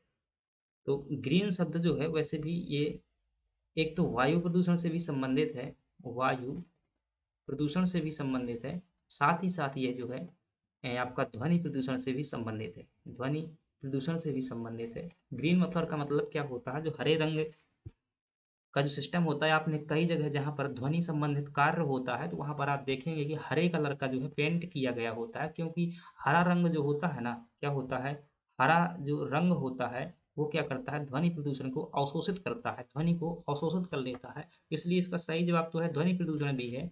लेकिन हरे जो है, ग्रीन मफलर कोई जो है एक कृत्रिम ही नहीं, पौधों को भी डिनोट करता है, हरे पादपों को भी जो है संदर्भित करता है। इसलिए पादप है तो वायु प्रदूषण को भी कम करता है, तो एमपीपीएससी ने इसका वायु प्रदूषण भी सही माना हुआ है। तो ग्रीन मफलर वायु और ध्वनि दोनों से संबंधित है। अब ध्वनि प्रदूषण की बात आई है तो कुछ और प्रश्न ध्यान रखिएगा। आपसे पूछे कि ध्वनि प्रदूषण का जो है, ध्वनि का मापन किससे किया जाता है, तो आप क्या बताएंगे, डेसीबल जो है, डेसीबल से क्या करते हैं, ध्वनि की जो है तीव्रता का मापन किया जाता है। ध्वनि की तीव्रता का मापन किससे करते हैं, डेसीबल से करते हैं। और आप एक बात और ध्यान रखिएगा, ध्वनि प्रदूषण में जो है ध्वनि कहते किसे हैं, तो जो यानी कि ध्वनि प्रदूषण किसे कहेंगे, तो जो शोर युक्त क्या होती है, शोर युक्त ध्वनि होती है उसे क्या कहा जाता है, ध्वनि प्रदूषण कहा जाता है। और अगर आप ध्यान रखना हो कुछ बातें, तो ध्यान रखेंगे कि जो साइलेंट जोन होते हैं, क्या है, कई क्षेत्रों को जो है साइलेंट जोन घोषित किया गया है। अब ऐसे क्षेत्र जो है स्वास्थ्य के लिए भी अच्छे लाभकर होते हैं, तो उनकी जो ध्वनि होती है 45 डेसिबल से क्या होती है, कम होती है वहाँ की तीव्रता। इतनी बातें आपको ध्यान रखना है। और ध्वनि से संबंधित पूछे कौन सा रोग हो जाता है, अगर ध्वनि प्रदूषण में बार बार आप रहते हैं तो आप में जो क्या होगा, चिड़चिड़ापन होगा, क्या होगा, चिड़चिड़ापन, चिड़चिड़ापन जो है हो जाता है। चलिए अगले प्रश्न की बात करते हैं, और अगला प्रश्न है कि मध्य प्रदेश राज्य नीति एवं योजना आयोग रिपोर्ट के अनुसार मध्य प्रदेश के किस जिले में जो है, किस जिले में बहुआयामी गरीबों में सबसे अधिक सुधार देखा गया। अब देखिए गए इंडेक्स कब का है, 2023 का इंडेक्स है। तो जो नीति आयोग है क्या करता है, मल्टी, मैं यहाँ पर लिख रहा हूँ मल्टी डायमेंशियल पावर्टी इंडेक्स, क्या, मल्टी डायमेंशियल पावर्टी इंडेक्स है, यानी कि बहुआयामी गरीबी सूचकांक। तो ये क्या है, एक प्रकार का इंडेक्स है और सूचकांक है। और इस सूचकांक में बताया गया है कि सबसे ज़्यादा गरीब कौन है, सबसे ज़्यादा अमीर कौन है। तो सबसे पहली बात ध्यान रखना, इसे जारी कौन करता है ये ध्यान रखना। और फिर ध्यान रखना कि इसमें जो है सबसे ज़्यादा गरीब राज्य कौन से हैं, सबसे ज़्यादा गरीब राज्य कौन से हैं। फिर आप ध्यान रखना कि मध्य प्रदेश का गरीबी के मामले में कौन सा स्थान है। फिर ध्यान रखना कि सुधार करने वाले में बेहतर राज्य कौन सा, सबसे ज़्यादा मतलब सुधार कैसा किया है। इसे कई लोग क्या करते हैं, गरीबी कम करने का प्रयास करते हैं, तो सुधार किसने किया हुआ है, कम। तो ये बात ध्यान रखना है आपको। तो चलिए देखते हैं, आपसे पूछे कि जारी कौन करता है, तो यह जो है नीति आयोग द्वारा जारी किया जाता है। किसके द्वारा, नीति आयोग द्वारा जो है जारी किया जाता है। ये राज्यों के लिए जारी किया जाता है, और जब जिलों की बात आएगी तो वहाँ पर मध्य प्रदेश का जो नीति आयोग होगा वो जारी करेगा। सबसे ज़्यादा गरीब राज्य जो है वो कौन सा है, बिहार जो है सर्वाधिक आपका गरीब राज्य है।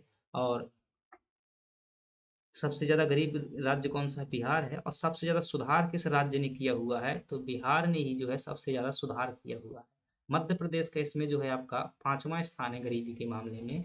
और आपसे पूछे कि मध्य प्रदेश में सबसे ज़्यादा गरीब कौन सा है, मध्य प्रदेश में सबसे ज़्यादा गरीब जिला कौन सा है, तो आप क्या बताएंगे कि झाबुआ जो है सबसे ज़्यादा क्या है, गरीब है। मध्य प्रदेश में सबसे ज़्यादा गरीब जिला कौन सा है, झाबुआ है। और मध्य प्रदेश में सबसे ज़्यादा सुधार किस जिले ने किया हुआ है, तो आप क्या बताएंगे कि अलीराजपुर ने जो है सबसे ज़्यादा सुधार किया हुआ है, अलीराजपुर ने सबसे ज़्यादा सुधार किया है। इतनी बातें आई होप चीज़ें यहाँ पे क्लियर हो गई होंगी। आपका जो सही हो जाएगा, सबसे अधिक सुधार जो है अलीराजपुर ने किया है, तो ऑप्शन डी जो है आपका सही हो जाएगा। चलिए अगला प्रश्न है, व्यवसाय सुधार कार्य योजना। ये वो प्रश्न है जिनकी भाषा ही समझ में नहीं आती है, ठीक है। यकीन मानिए जब हम पेपर दिया था हमें नहीं भी समझ में आ रहे थे, तो सीधा सा मतलब है कि सभी को समझ में नहीं आते हैं। तो जब आपको अगर सोचते हैं कि सब कुछ एक ही बार में समझ में आ जाए तो इतना वो थोड़ा सा बहुत ज़्यादा हो जाएगा। ये भाषा यकीन मानिएगा इतनी टफ भाषा थी, समझ में नहीं आती थी, तो अब आएगी आपको क्योंकि हम पढ़ लेंगे। व्यवसाय सुधार कार्य योजना, अब ये क्या है, तो प्रतिस्पर्धा को बढ़ाने के लिए, क्या, प्रतिस्पर्धा को जो है बढ़ाने के लिए क्या है, यह योजना लाई गई थी। प्रतिस्पर्धा बढ़ाने के लिए, कहे कि प्रतिस्पर्धा बढ़ाने के लिए, उद्योगों की प्रतिस्पर्धा बढ़ाने के लिए जो है यह योजना लाई गई थी। 2015 से शायद बस जो है ये योजना लाई गई थी। और इसके तहत जो है एक सूचकांक जारी किया जाता है, क्या किया जाता है, एक सूचकांक जारी किया जाता है। और इस सूचकांक में जो है कुल 4 श्रेणियाँ बनाई जाती हैं। क्या की जाती हैं? 4 श्रेणियाँ बनाई जाती हैं। मैं वो 4 श्रेणियों के जो है यहाँ पर नाम बता देता हूँ। वो 4 श्रेणियाँ कौन-कौन सी होंगी? जो पहली श्रेणी होती है आपकी, क्या? ये जो 4 श्रेणियाँ होती हैं, इसमें आपकी कौन-कौन सी हैं? सबसे पहली जो श्रेणी होती है वो है टॉप अचीवर्स। क्या होती है? Top achievers. तो राज्यों को जो है टॉप अचीवर्स कैटेगरी में रख देते हैं, तो जिससे जो है आगे जो राज्य आता है, तो जो पीछे वाले राज्य है उन्हें प्रतिस्पर्धा लगती है कि भाई हमें भी आगे चलना चाहिए, तो टॉप अचीवर श्रेणी के राज्य बनाए जाते हैं।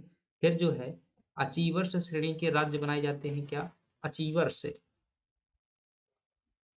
टॉप अचीवर्स हो जाएगा, और अचीवर्स श्रेणी के जो है राज्य बनाए जाते हैं अचीवर्स से, अचीवर श्रेणी के। फिर बनाए जाते हैं आपके एस्पायर श्रेणी के राज्य बनाए जाते हैं। एस्पायर, एस्पायर श्रेणी के राज्य बनाए जाते हैं। और फिर जो है आपके बनाए जाते हैं इमर्जिंग श्रेणी के राज्य बनाए जाते हैं। इमर्जिंग श्रेणी के, अब आपको ये बहुत ज़्यादा ध्यान देने की जरूरत नहीं है कि ये श्रेणियाँ क्या है। इमर्जिंग श्रेणी, तो इमर्जिंग श्रेणी का मतलब होता है जो राज्य मतलब अभी उभर रहा है, ऊपर की ओर उठ रहा है। एस्पायर के लिए है मतलब कि उभर चुका है, मतलब विकास की गति में है। अचीवर्स जो है विकास से आगे निकल चुका है, मतलब एक अच्छी श्रेणी पर है। टॉप अचीवर्स में मतलब जो श्रेष्ठ स्थान वाले होते हैं, अग्रणी होते हैं उनमें। तो टॉप अचीवर्स में अगर देखेंगे तो इसमें जैसे केरल है, कर्नाटक है, इसमें ये आते हैं, तमिलनाडु है। और अचीवर्स में जो है हमारे मध्य प्रदेश को कौन सा स्थान मिला हुआ था, तो अचीवर श्रेणी में जो है मध्य प्रदेश को रखा गया है। और यहाँ पर जो है बिहार वगैरह पिछड़े राज्य हैं, यहाँ पर जो है पूर्वी राज्य आते हैं। तो आपको ये ध्यान रखना है कि मध्य प्रदेश किस श्रेणी में है, तो आप क्या बताएंगे? अचीवर श्रेणी में है 2020 के ये रिपोर्ट के अनुसार पर। तो आपसे यही प्रश्न पूछा गया है, पढ़ने में कठिन लगता है। तो मध्य प्रदेश को अंडर अचीवर्स का दर्जा दिया गया है, अंडर अचीवर का दर्जा नहीं दिया गया है। मध्य प्रदेश को टॉप अचीवर का नहीं दिया गया है, सॉरी, टॉप अचीवर्स का तो नहीं दिया गया है, तो ये तो नहीं हो सकता। मूल्यांकन में मध्य प्रदेश को रेटिंग नहीं दी गई है, तो भाई रेटिंग है यहाँ पर, तो ये भी गलत है। मध्य प्रदेश को अचीवर्स का दर्जा दिया गया, तो यहाँ पर देख सकते हैं अचीवर्स में है, तो यही आपका सही हो जाएगा। तो डी ऑप्शन जो है आपका क्या है? सही है। चलिए अगले प्रश्न की बात करते हैं, और अगला प्रश्न है कि मध्य प्रदेश के निम्नलिखित जिलों को 2011 की जनगणना के अनुसार उनकी दशकीय वृद्धि दर के क्रम में पूछेगा। अब आप लोग क्या करते हैं, हम लोग क्या करते हैं कि एक राज्य को याद कर लिया भाई कि सबसे ज्यादा दशकीय जनसंख्या वृद्धि दर वाला राज्य कौन सा है, जिला कौन सा है। तो एक में नहीं, आपको क्या करना है, कम से कम 2 राज्य या 3 राज्य आपको याद होना चाहिए ताकि इसका उत्तर दे सके। देखिएगा प्रश्न हमारा किससे है? दशकीय जनसंख्या वृद्धि दर को लेकर के क्या पूछा गया है, प्रश्न पूछा गया है। तो हम हमेशा कैसे पढ़ते हैं कि जो है 2 श्रेणी में पढ़ते हैं, कि एक जो है भारत में पढ़ते हैं और एक यहाँ पर पढ़ते हैं मध्य प्रदेश में पढ़ते हैं। तो बताइएगा भारत की जो दशकीय जनसंख्या वृद्धि दर है वो कितनी है, तो 17.7% जो भारत की दशकीय जनसंख्या वृद्धि दर है। मध्य प्रदेश की कितनी है, तो मध्य प्रदेश की जो है 20.3% मध्य प्रदेश की है। ठीक है, अब ये रटना है, ये फैक्ट है, इसमें कुछ नहीं समझा जा सकता। आपसे सीधा प्रश्न पूछेगा भारत की दशकीय जनसंख्या वृद्धि दर कितनी है, तो आपको ये ऑप्शन मिल जाए तो बता दीजिएगा यही सही है। अब इसमें क्या समझाया जाएगी, 17.7 कैसे लिखा जाता है, क्या होता है, ये नहीं समझाया जाएगा। अगले प्रश्न की बात देखते हैं कि मध्य प्रदेश, अब पूछे कि भारत में सबसे ज्यादा वृद्धि दर किसकी है, भारत में सबसे ज्यादा वृद्धि दर वाला राज्य कौन सा है, तब आप क्या बताएंगे? सर्वाधिक वृद्धि दर जो है उसमें पहला स्थान किसका आता है? मेघालय का आता है। किसका आता है? मेघालय का आता है। और दूसरा स्थान किसका आता है? अरुणाचल प्रदेश का आता है। दूसरा स्थान किसका आता है? अरुणाचल प्रदेश का आता है। फिर पूछे आपसे कि मध्य प्रदेश में सबसे ज्यादा वाला कौन सा है, तो मध्य प्रदेश में सबसे ज्यादा वाले में ध्यान रखना है आपको, जो पहले स्थान पर आता है वो इंदौर आता है। दूसरे स्थान पर जो है झाबुआ आता है, इंदौर आता है, झाबुआ आता है। तीसरे स्थान पर कौन आता है? भोपाल आता है। मतलब समझ में आ रहा है कि सबसे ज्यादा जनसंख्या वृद्धि दर कहाँ पर है? इनमें है, इंदौर, झाबुआ, भोपाल में है। अब पूछे, आपसे पूछे कि सबसे कम जनसंख्या वृद्धि दर कहाँ पर रही है, तो आप कहाँ पर बताएंगे? सबसे कम जो जनसंख्या वृद्धि दर है वो नागालैंड में जो है सबसे कम दशकीय जनसंख्या वृद्धि दर है। आपसे पूछे कि मध्य प्रदेश में सबसे कम दशकीय जनसंख्या वृद्धि दर कहाँ पर है, तो ध्यान रखिएगा जो सबसे कम है वो है आपकी, इसके लिए आपको ध्यान रखना है ABC ध्यान रख लीजिएगा, ABC ध्यान रखिएगा कि सबसे कम जो है वो कहाँ पर है? अनूपपुर में। ए मतलब अनूपपुर, अनूपपुर। बी मतलब बालाघाट, बी मतलब बालाघाट, और सी मतलब जो है आपका छिंदवाड़ा हो जाएगा। सी मतलब क्या हो जाएगा? छिंदवाड़ा हो जाएगा। अब प्रश्न को देखिएगा, कहता है क्रम से निम्न से उच्चतम तक व्यवस्थित कीजिए। पहले नंबर में आपका अनूपपुर हो जाएगा, दूसरे नंबर में देखिएगा बैतूल हो जाएगा, ये है यहाँ पर। तो दूसरे नंबर में A B C, B Betul, और सी तीसरे नंबर में छिंदवाड़ा। तो आपका सही जवाब क्या आएगा? ऑप्शन बी जो है आपका सही जवाब। चलिए, आई होप चीजें आपको समझ में आ रही होंगी। अगले प्रश्न की बात करते हैं, और अगला प्रश्न है, भाई समय देख लेते हैं एक बार, गति जो है परिवर्तन कर सकते हैं। 1 घंटा जो है समय हो चुका है, अभी जो है 11 प्रश्न बाकी हैं। चलिए देखते हैं। टांट्या मामा आर्थिक कल्याण योजना जो है, तो ध्यान रखिएगा, 2 योजनाएं हैं। एक है टांट्या मामा आर्थिक कल्याण योजना, एक दूसरी है भगवान बिरसा मुंडा स्वरोजगार योजना। बिरसा मुंडा स्वरोजगार योजना, ये दोनों ही एक ही दिन की योजनाएं हैं। 6 सितंबर 2022 को शुरू की गई थी। 6 सितंबर 2022 को शुरू की गई थी। दोनों योजनाओं को जो है आदिवासी वित्त विकास निगम द्वारा शुरू किया गया था। आदिवासी वित्त विकास निगम द्वारा जो है दोनों योजनाएं शुरू की गई थी। वित्त विकास निगम द्वारा दोनों योजना का उद्देश्य था कि ऋण दे करके क्या करना, जो जन एसटी वर्ग के लिए थी, दोनों की दोनों योजना एसटी के लिए थी। अब इनमें अंतर क्या है? तो एक में जो है, इसमें अंतर है आयु को लेकर के। इसका जो है आयु है, टांट्या मामा आर्थिक कल्याण योजना की जो आयु है 18 वर्ष से लेकर के कितनी है, 55 वर्ष तक का व्यक्ति कोई भी लोन ले सकता है। और जो बिरसा मुंडा के लिए है वो है 18 से लेकर के 45 वर्ष तक की आयु है। ठीक है। दूसरा अंतर है कि इसमें जो है टांट्या मामा आर्थिक कल्याण योजना में 10,000 से लेकर के 1 लाख तक के लोन की जो है व्यवस्था की गई है। और वहीं जो आपका बिरसा मुंडा वाली योजना है, इसमें कितना किया गया है, इसमें जो है 1 लाख से शायद 50 लाख तक जो है, एक से लगा करके 50 लाख तक जो है लोन की व्यवस्था की गई है। इतनी बातें आपको ध्यान रखना है। अब देखते हैं प्रश्न, आदिवासी महिलाओं को क्या कहता है? टंट्या मामा आर्थिक कल्याण योजना का उद्देश्य क्या है? आदिवासी महिलाओं को निःशुल्क शिक्षा प्रदान करना। भाई शिक्षा के लिए नहीं, ये धंधा करने के लिए है। ऋण लीजिए यहाँ पर। अनुसूचित जनजाति के बीपीएल श्रेणी के लाभार्थियों को नए उद्योग व्यवसाय के लिए कम लागत वाले उपकरण और कार्यशील पूंजी उपलब्ध करवाना। आदिवासी क्षेत्रों में बुनियादी ढांचा के लिए नहीं था ये। आदिवासी युवाओं के बीच खेल के लिए नहीं था। तो आपका सही जवाब क्या हो जाएगा? ऑप्शन बी हो जाएगा। बाकी डिटेल भी आप ध्यान रखें। अगला प्रश्न है, मध्य प्रदेश के किस शहर में ट्रांसफार्मर और संबद्ध उत्पादों के उत्पादन के लिए समर्पित क्लस्टर है? तो आपसे सीधा सा मतलब है कि ट्रांसफार्मर का उत्पादन मध्य प्रदेश में कहाँ पर किया जा रहा है? उद्योगों से प्रश्न है। ये ग्वालियर में जो है ट्रांसफार्मर के लिए उद्योग है आपका। अब आपको ध्यान रखना है, ये इंदौर जो है मुख्य रूप से सूती कपड़ा उद्योग के लिए जाना जाता है। किसके लिए? सूती कपड़ा उद्योग प्लस फार्मा इंडस्ट्री के लिए जाना जाता है, फार्मा उद्योग के लिए। भोपाल जो है, भोपाल तो मुख्यतः प्रशासनिक कार्यों के लिए इतने उद्योग नहीं है वहाँ पर। जबलपुर में भी इतने उद्योग नहीं। यहाँ पर जो जबलपुर में आपको ध्यान रखना है, गन कैरेज फैक्ट्री कहाँ पर है? Gun carriage factory, gun carriage factory और ऑर्डिनेंस फैक्ट्री, ये दोनों जो है बंदूक बनाने की, आर्मी के हथियार बनाने की कारखाना है। ऑर्डिनेंस फैक्ट्री ये जो कहाँ पर है? भोपाल पर है, जबलपुर में है। कुछ अन्य उद्योग मध्य प्रदेश में ध्यान रखिएगा। आपसे पूछिए कि मध्य प्रदेश में छाता उद्योग कहाँ पर है, तब आप क्या बताएंगे? महू में जो है छाता उद्योग है। कहाँ पर? महू में, जो इंदौर में पड़ता है, छाता उद्योग है। फिर पूछे आपसे घड़ी उद्योग मध्य प्रदेश में कहाँ है? घड़ी कारखाना जो होता है आप हाथ में पहनते हैं, तो ये बैतूल जिला में जो है घड़ी उद्योग है, ये भी ध्यान रखेंगे।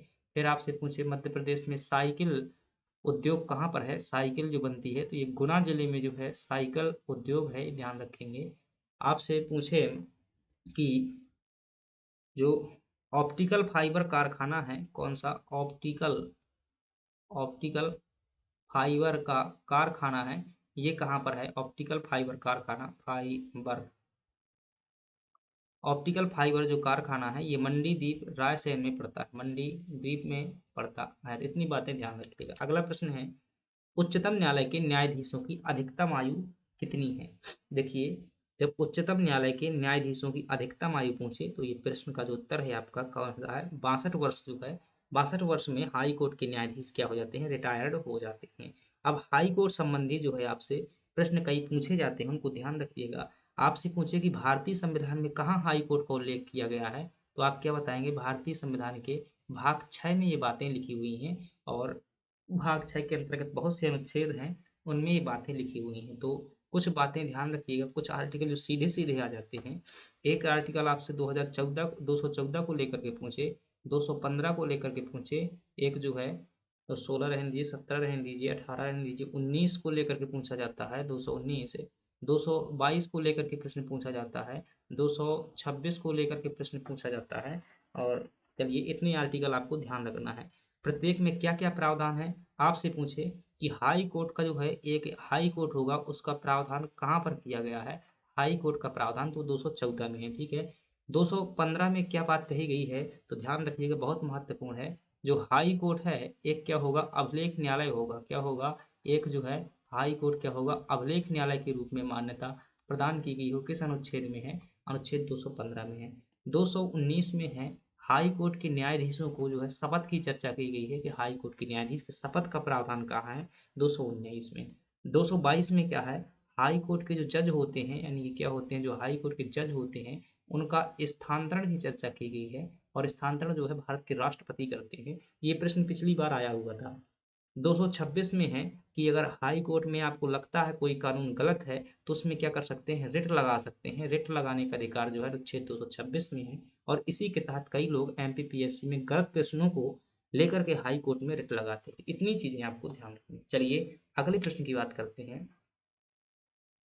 भारतीय संविधान संशोधन द्वारा नगर पालिका कानूनों को अद्यतन बनाया गया था। मतलब प्रश्न पूछ रहा है कि जो नगर पालिका है इसको संवैधानिक मान्यता किस संविधान संशोधन के माध्यम से दी गई थी? तो आपको ध्यान रखना है भारतीय संविधान का कौन सा संविधान संशोधन, जो 74वें नंबर का संविधान संशोधन था उसको ध्यान रखना है। अब 74वें संविधान संशोधन संबंधित कई महत्वपूर्ण बातें हैं, ध्यान रखिएगा। प्रश्न आपका इसी के अंदर हो जाएगा, आप ध्यानपूर्वक सुन लीजिएगा। हेडिंग लगाइए 74वां संविधान संशोधन लिखिएगा। आपसे पूछे अरे कब हुआ था, यानी कि समय को लेकर के प्रश्न पूछे।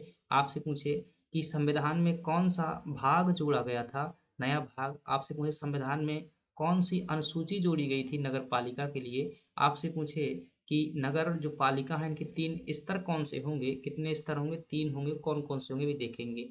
आपसे पूछे कि इनके जो कुल कार्य हैं, कुल कितने कार्य हैं, ये भी आपको बताना है।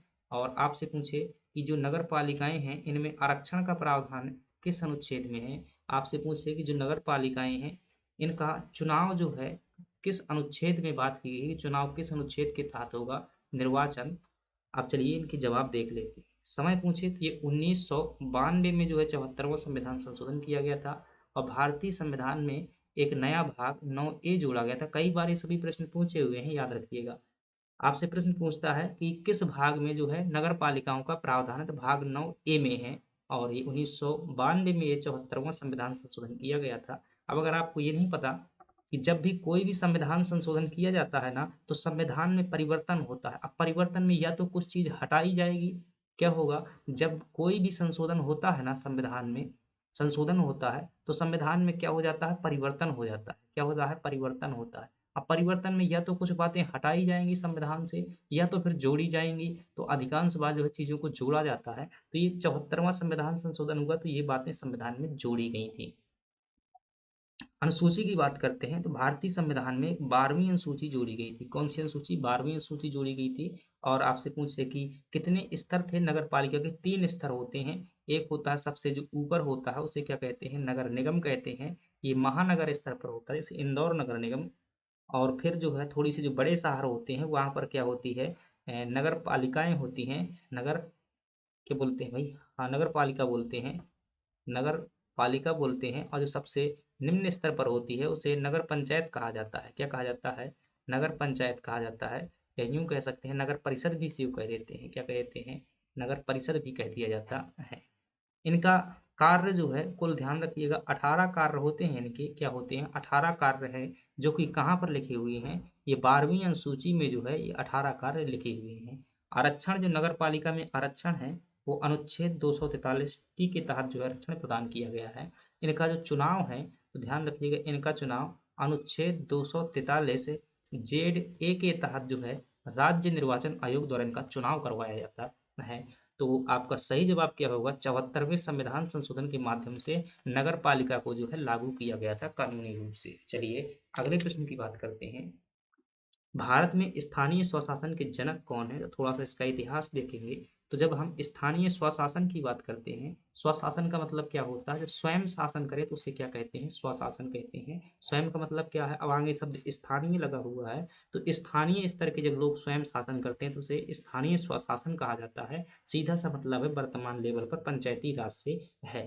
लेकिन देखते हैं इतिहास। तो सबसे पहले अगर इतिहास में आप जाएंगे तो सबसे ज्यादा जो है पूछे आपसे प्राचीन काल में कौन सा समय था जो स्थानीय प्रशासन के लिए विख्यात था? तो चोल का जो समय था, चोल शासकों का, उनमें जो है बहुत अच्छी पंचायती राज व्यवस्था थी। और यहाँ पर तीन प्रकार की जो है नगर पालिका पंचायतें देखने को मिलती हैं। कौन कौन सी? उर, नगरम और महासभा, ये देखने को मिलती हैं, ध्यान रखिएगा।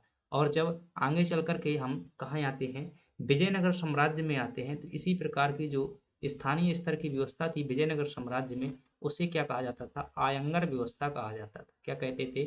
आयंगर व्यवस्था कहते थे। और जब और आगे चल कर के आते हैं अंग्रेजों के समय पर, तो अंग्रेजों के समय पर एक अंग्रेज था, उस अंग्रेज का नाम था, गवर्नर जनरल था रिपन। रिपन जो है ये आपका लगभग 1880 से 82 के समय पर 84 तक रहता है। ये 1880 से लगा करके 84 तक रहता है। इस दौरान इसने स्थानीय स्वशासन के विकास के लिए व्यापक सुधार किए थे। तो इसने क्या करवाए थे? अंग्रेज ने जो है सुधार कार्य इसने करवाए हुए थे, पंचायतों के लिए सुधार कार्य करवाए थे। और इसके बाद जब भारत में आज़ादी हुई तो फिर 1957 में क्या किया गया? 1957 में बलवंत राय मेहता कमेटी बनाई गई। कौन सी कमेटी? बलवंत राय मेहता कमेटी। और इसी कमेटी की सिफारिशों को जो है 1959 में क्या कर दिया गया? पहली बार जो है राजस्थान में लागू किया गया था। कहाँ पर? राजस्थान में लागू किया था। और ये किसने लागू किया था? जवाहरलाल नेहरू द्वारा जो है इसका उद्घाटन किया गया था। तो कई बार प्रश्न आता है कि भारत में पंचायती राज का शिल्पी किसे कहा जाता है, यानी कि निर्माण करने वाला? तो बलवंत राय मेहता को ध्यान रखना, जनक नहीं कहते, पंचायती राज का शिल्पी कहा जाता है। और जवाहरलाल नेहरू को जो है पंचायती राज का क्या कहते हैं? भारत में जो है जनक कहा जाता है। किसका? पंचायती राज का। और स्थानीय स्वशासन का जो भारत में जनक कहा जाता है वो किसे कहते हैं? रिपन को कहते हैं, क्योंकि उपरोक्त में से रिपन द्वारा जो है सुधार कार्य करवाए गए थे। चलिए अगले प्रश्न की बात करते हैं। और वर्तमान में जो पंचायती राज व्यवस्था है ये भारतीय संविधान के भाग 9 में है। और भाग 9 में जो है कई आर्टिकल हैं। 9A में जो है आपका नगरीय निकाय है। अगली बात करते हैं। कोई विधेयक धन विधेयक है या नहीं, इसका निर्णय राज्य में कौन करता है? तो देखिएगा, पहली बात समझिएगा, प्रश्न जो किसका है आपका, धन विधेयक को लेकर के जो है आपके सामने क्या आया हुआ है? प्रश्न आया हुआ है। तो इस चीज को देखिएगा, धन विधेयक क्या होता है? तो आप सबसे पहले पूछे कि धन विधेयक कहते किसे हैं, तो आप बताएंगे कि ऐसा कानून, विधेयक का मतलब क्या होता है? विधेयक का मतलब विधायक नहीं होता है, कानून होता है जो संसद में प्रस्तुत किए जाते हैं। क्या है? तो ऐसा कानून जो मतलब पैसा से संबंधित है। किससे है? पैसा से। मैं इसको जो थोड़ा सा किताबी शब्द प्रयोग करूं, जो वित्त से संबंधित है, क्योंकि सरकार का जो क्या होता है, खजाना होता है, उससे पैसा निकालने के लिए ये जो है कानून जो है एक प्रकार का दस्तावेज है। ये कहाँ पर लाते हैं? लोकसभा में लाया जाता है। पैसा निकालने के लिए जो है ये कानून कहाँ पर लाया जाता है? लोकसभा में लाया जाता है। क्योंकि लोकसभा में ही जनता द्वारा चुने हुए जो है प्रतिनिधि बैठे होते हैं। अगर ये व्यक्ति क्या कर देते हैं, इस विधायक को समर्थन दे देते हैं, तो इसका मतलब क्या है? जनता ने समर्थन दे दिया और सरकार के खजाने से धन निकाल लिया जाता है। इसे क्या कहते हैं? धन विधेयक कहते हैं। अब इससे कई प्रकार के प्रश्न पूछे जाते हैं। तो ये क्या है? मैंने बता दिया परिभाषा। अब पूछे कि इसका प्रावधान यानी कि इसकी परिभाषा भारतीय संविधान में कहाँ पर दी गई है? आपसे पूछे भारतीय संविधान में इसकी परिभाषा कहाँ पर दी गई है? और धन विधेयक कहाँ लाया जाता है? ध्यान रखिएगा, कहाँ लाया जाता है, यानी किस सदन में ये प्रश्न आता है। आपसे ये पूछता है कि इसका निर्णय कौन करेगा कि कोई विधेयक धन विधेयक है या नहीं है। तो आप ये भी बताएंगे कि कौन इसका निर्णय करता है। चलिए और देखिएगा, जब पूछे परिभाषा क्या है, तो भारतीय संविधान के अनुच्छेद 110 में जो है क्या देखने को मिलती है? इसकी परिभाषा देखने को मिलती है। और यह ध्यान रखिएगा, केवल जो है लोकसभा में लाया जा सकता है। क्या? केवल लोकसभा में से जो है लाया जा सकता है, राज्यसभा में नहीं लाया जा सकता है। निर्णय इसका कौन करता है कि कोई जो दस्तावेज है वह धन विधेयक है या नहीं है, इसका निर्णय जो है ध्यान रखिएगा। जब पूछे केंद्र में कौन करता है, ये केंद्र सरकार में, तो वहां पर करेगा लोकसभा अध्यक्ष। कौन करेगा? केंद्र में लोकसभा अध्यक्ष करेगा। और जो राज्य में है, राज्यों में क्या करेगा? जो विधानसभा का अध्यक्ष होता है, किसका अध्यक्ष? जो विधानसभा अध्यक्ष होता है वो निर्णय करेगा। आपसे प्रश्न पूछा गया है कि राज्य में कौन निर्णय करेगा, तो क्या हो जाएगा? विधानसभा अध्यक्ष हो जाएगा। चलिए अगले प्रश्न की बात करते हैं, 1 मिनट का समय देंगे।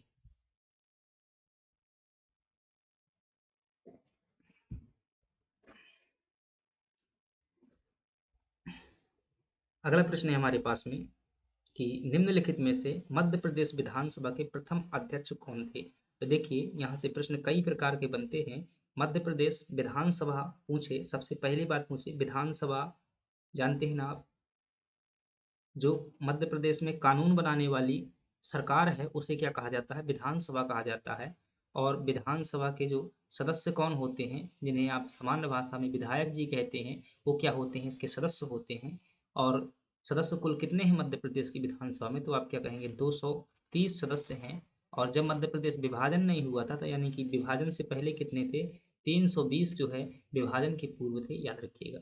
अगली बात पूछे कि मध्य प्रदेश विधानसभा का जो भवन है उसे वो कहाँ पर स्थित है? तो आप क्या बताएंगे कि भोपाल में जो है मध्य प्रदेश विधानसभा का भवन स्थित है। फिर आपसे प्रश्न पूछेगा कि ये जो भवन है इसे क्या कहा जाता है? तो ध्यान रखिएगा, वर्ष 1956 से लेकर के 1996 तक जो मध्य प्रदेश विधानसभा का भवन था उसे मिंटो हॉल कहा जाता था। क्या कहा जाता था? मिंटो हॉल कहते थे। और वर्ष 1996 से लगा करके 1996 से लगाकर अभी तक जो है इसे इंदिरा गांधी विधानसभा भवन कहा जाता है। क्या कहा जाता है? इंदिरा गांधी विधानसभा भवन कहा जाता है। विधानसभा भवन जो है कहा जाता है। आपसे एक प्रश्न और आता है कि जो इंदिरा गांधी विधानसभा भवन है इसे किसके द्वारा बनाया गया था, यानी वास्तुकार। तो वास्तुकार आप क्या ध्यान रखेंगे? चार्ल्स कोरिया जो है इसके क्या थे? वास्तुकार थे। और क्या प्रश्न पूछता है मध्य प्रदेश की विधानसभा से? तो ध्यान रखना, चीजें और भी बहुत प्रश्न आते हैं। एक प्रश्न आता है विधानसभा सदस्यों को लेकर के, जो विधानसभा सदस्य थे इसमें एसटी के लिए कितने रिजर्वेशन दिया गया है? अनुसूचित जनजाति के लिए 47 सीट जो है रिजर्वेशन दी गई हैं। और जो अनुसूचित जाति है उसके लिए 35 सीटें जो है क्या रिजर्व की गई हैं। और यह बात जो है भारतीय संविधान के अनुच्छेद 332 में जो है लिखी हुई है। अनुच्छेद 332 में लिखी हुई है। अगली बात करें, अब जो है विधानसभा में जो है अधिकारी की बात करें तो विधानसभा में कई अधिकारी होते हैं, यानी कि पीठासीन अधिकारी देखेंगे विधानसभा में। एक क्या होता है? इसका अध्यक्ष होता है। क्या होता है? एक अध्यक्ष होता है। एक क्या होता है? इसका उपाध्यक्ष होता है। उपाध्यक्ष होता है। एक क्या होता है? इसका प्रोटेम स्पीकर होता है। क्या होता है? प्रोटेम स्पीकर, स्पीकर होता है। और एक कौन होता है? ए, विरोधी दल का नेता होता है, इसे क्या कहते हैं? नेता प्रतिपक्ष कहते हैं। क्या कहते हैं? नेता प्रतिपक्ष कहते हैं। ठीक है, इतनी बातें ध्यान रखिएगा। अब इनमें ध्यान रख लेते हैं हम, क्या इनमें ध्यान रख लेते हैं कि प्रथम कौन था? प्रथम कौन था? इनमें जो है प्रथम कौन था और वर्तमान में कौन है, ये जो है सभी को जो है हम एक साथ ध्यान रख लेंगे। देखिएगा, आपसे पूछे प्रथम नेता प्रतिपक्ष कौन था, तो विश्वनाथ यादव राव तामस्कर साहब जो है, तामस्कर, मैं इतना लिख देता हूँ, तामस्कर जो है क्या थे? प्रथम नेता प्रतिपक्ष थे। प्रथम अध्यक्ष कौन थे? तो विधानसभा के जो प्रथम अध्यक्ष थे वो कौन थे? कुंजीलाल दुबे साहब जो है प्रथम अध्यक्ष थे। और आपसे पूछे उपाध्यक्ष कौन थे? प्रथम उपाध्यक्ष है तो विष्णु विनायक सरवटे जो हैं, ये क्या थे? विष्णु विनायक सरवटे, आप पूरा नाम लिख लीजिएगा, विष्णु विनायक सरवटे जो है प्रथम उपाध्यक्ष थे। प्रोटोम स्पीकर जो थे तो ये काशी प्रसाद पांडे साहब जो है, काशी प्रसाद जो है पांडे थे, ये क्या थे? प्रथम प्रोटेम स्पीकर थे। अब वर्तमान में कौन है? तो वर्तमान में आप ध्यान रखेंगे कि वर्तमान में जो है नेता प्रतिपक्ष वो कौन है? उमंग सिंगार साहब है। कौन है? उमंग सिंघार साहब जो है वर्तमान में क्या है? नेता प्रतिपक्ष हैं। वर्तमान जो अध्यक्ष हैं वो नरेंद्र तोमर जी जो, क्या बोल रहा हूँ भाई, हाँ, नरेंद्र सिंह तोमर जो क्या है वर्तमान में अध्यक्ष हैं, नरेंद्र तोमर। उपाध्यक्ष वर्तमान में कोई नहीं है। और वर्तमान में जो प्रोटेम स्पीकर बनाए गए थे, प्रोटेम स्पीकर कुछ समय के लिए बनाया जाता है लेकिन हर विधानसभा में बनता है। तो वर्तमान यानी कि जो अभी विधानसभा चुनाव हुए थे इसके बने थे गोपाल भार्गव। कौन बने थे? गोपाल भार्गव जो है बने हुए थे। इतनी बातें ध्यान रखना है। क्या क्लास में मज़ा आ रहा है, कंटेंट मिल रहा है या नहीं मिल रहा है? भाई यकीन मानिए आपको इतनी चीज़ें नहीं मिलने वाली कहीं। ये परीक्षा में आएगी, जो 70 प्लस क्वेश्चन की मैंने गारंटी दी हुई है ना, आएगी, ध्यान रखिएगा। लेकिन वो 70 प्लस जो प्रश्न है वो कहाँ से आएंगे? ऐसा नहीं है कि आप जो सिर्फ इतना पढ़ने आएंगे, वो इस व्याख्या को कवर करने से आएंगे। जब इस व्याख्या को आप ध्यानपूर्वक जो है एक शब्द पढ़ेंगे, लिखेंगे, तभी आएंगे। ऐसा नहीं है अगर आप सिर्फ क्वेश्चन पढ़ते हैं तो पूरे प्रश्न में मैं ये गारंटी नहीं ले सकता। ध्यान रखिएगा। अगला प्रश्न है, भारतीय संविधान का कौन सा अनुच्छेद लोक सेवा आयोग के व्यय से संबंधित है? अब देखिएगा, हमेशा जब भी यूपीएससी एमपीपीएससी के अनुच्छेद आएंगे पूरे पढ़िएगा आप। जो है भारतीय संविधान का भाग 14 जो है, भाग 14 है, ये किससे संबंधित है? यूपीएससी से संबंधित है। यूपीएससी या चाहे पीएससी हो, यानी कि मैं एमपीपीएससी लिया, दोनों के लिए सेम प्रावधान है। बस राज्य स्तर में होंगे, वो जिला स्तर में होगा। तो इसमें जो है अनुच्छेद 315 से लगा करके अनुच्छेद 323 तक के प्रावधान पूरी की पूरी यूपीएससी में है। भाई कितने हैं? 10-12 आर्टिकल याद कर लो ना, जब प्रश्न आ रहा है हमेशा के लिए चिंता खत्म। देखिएगा अनुच्छेद 315 में क्या लिखा हुआ है, आपको ये भी ध्यान रखना है। 316 में क्या लिखा हुआ है, ये ध्यान रखना है। 317 में क्या है, 318 में क्या है, 319 में क्या है, फिर 320 में क्या है, फिर 321 में क्या है, फिर 322 में क्या है, फिर 323 में क्या है। बस इतने में यूपीएससी पीएससी सब खत्म हो जाएंगी आपकी। तो ध्यान रखना। आपसे पूछे कि भाई प्रावधान कहाँ पर किया गया है, संघ लोक सेवा आयोग यानी कि यूपीएससी और एमपीएससी का प्रावधान जो है किस अनुच्छेद में है, तो आप क्या बताएंगे? 315 में। भाषा क्या लिखी हुई है वहां पर कि केंद्र स्तर पर संघ लोक सेवा आयोग और राज्य स्तर पर क्या होगा, राज्य लोक सेवा आयोग होगा। ऐसी बात कहाँ लिखी हुई? 315 में।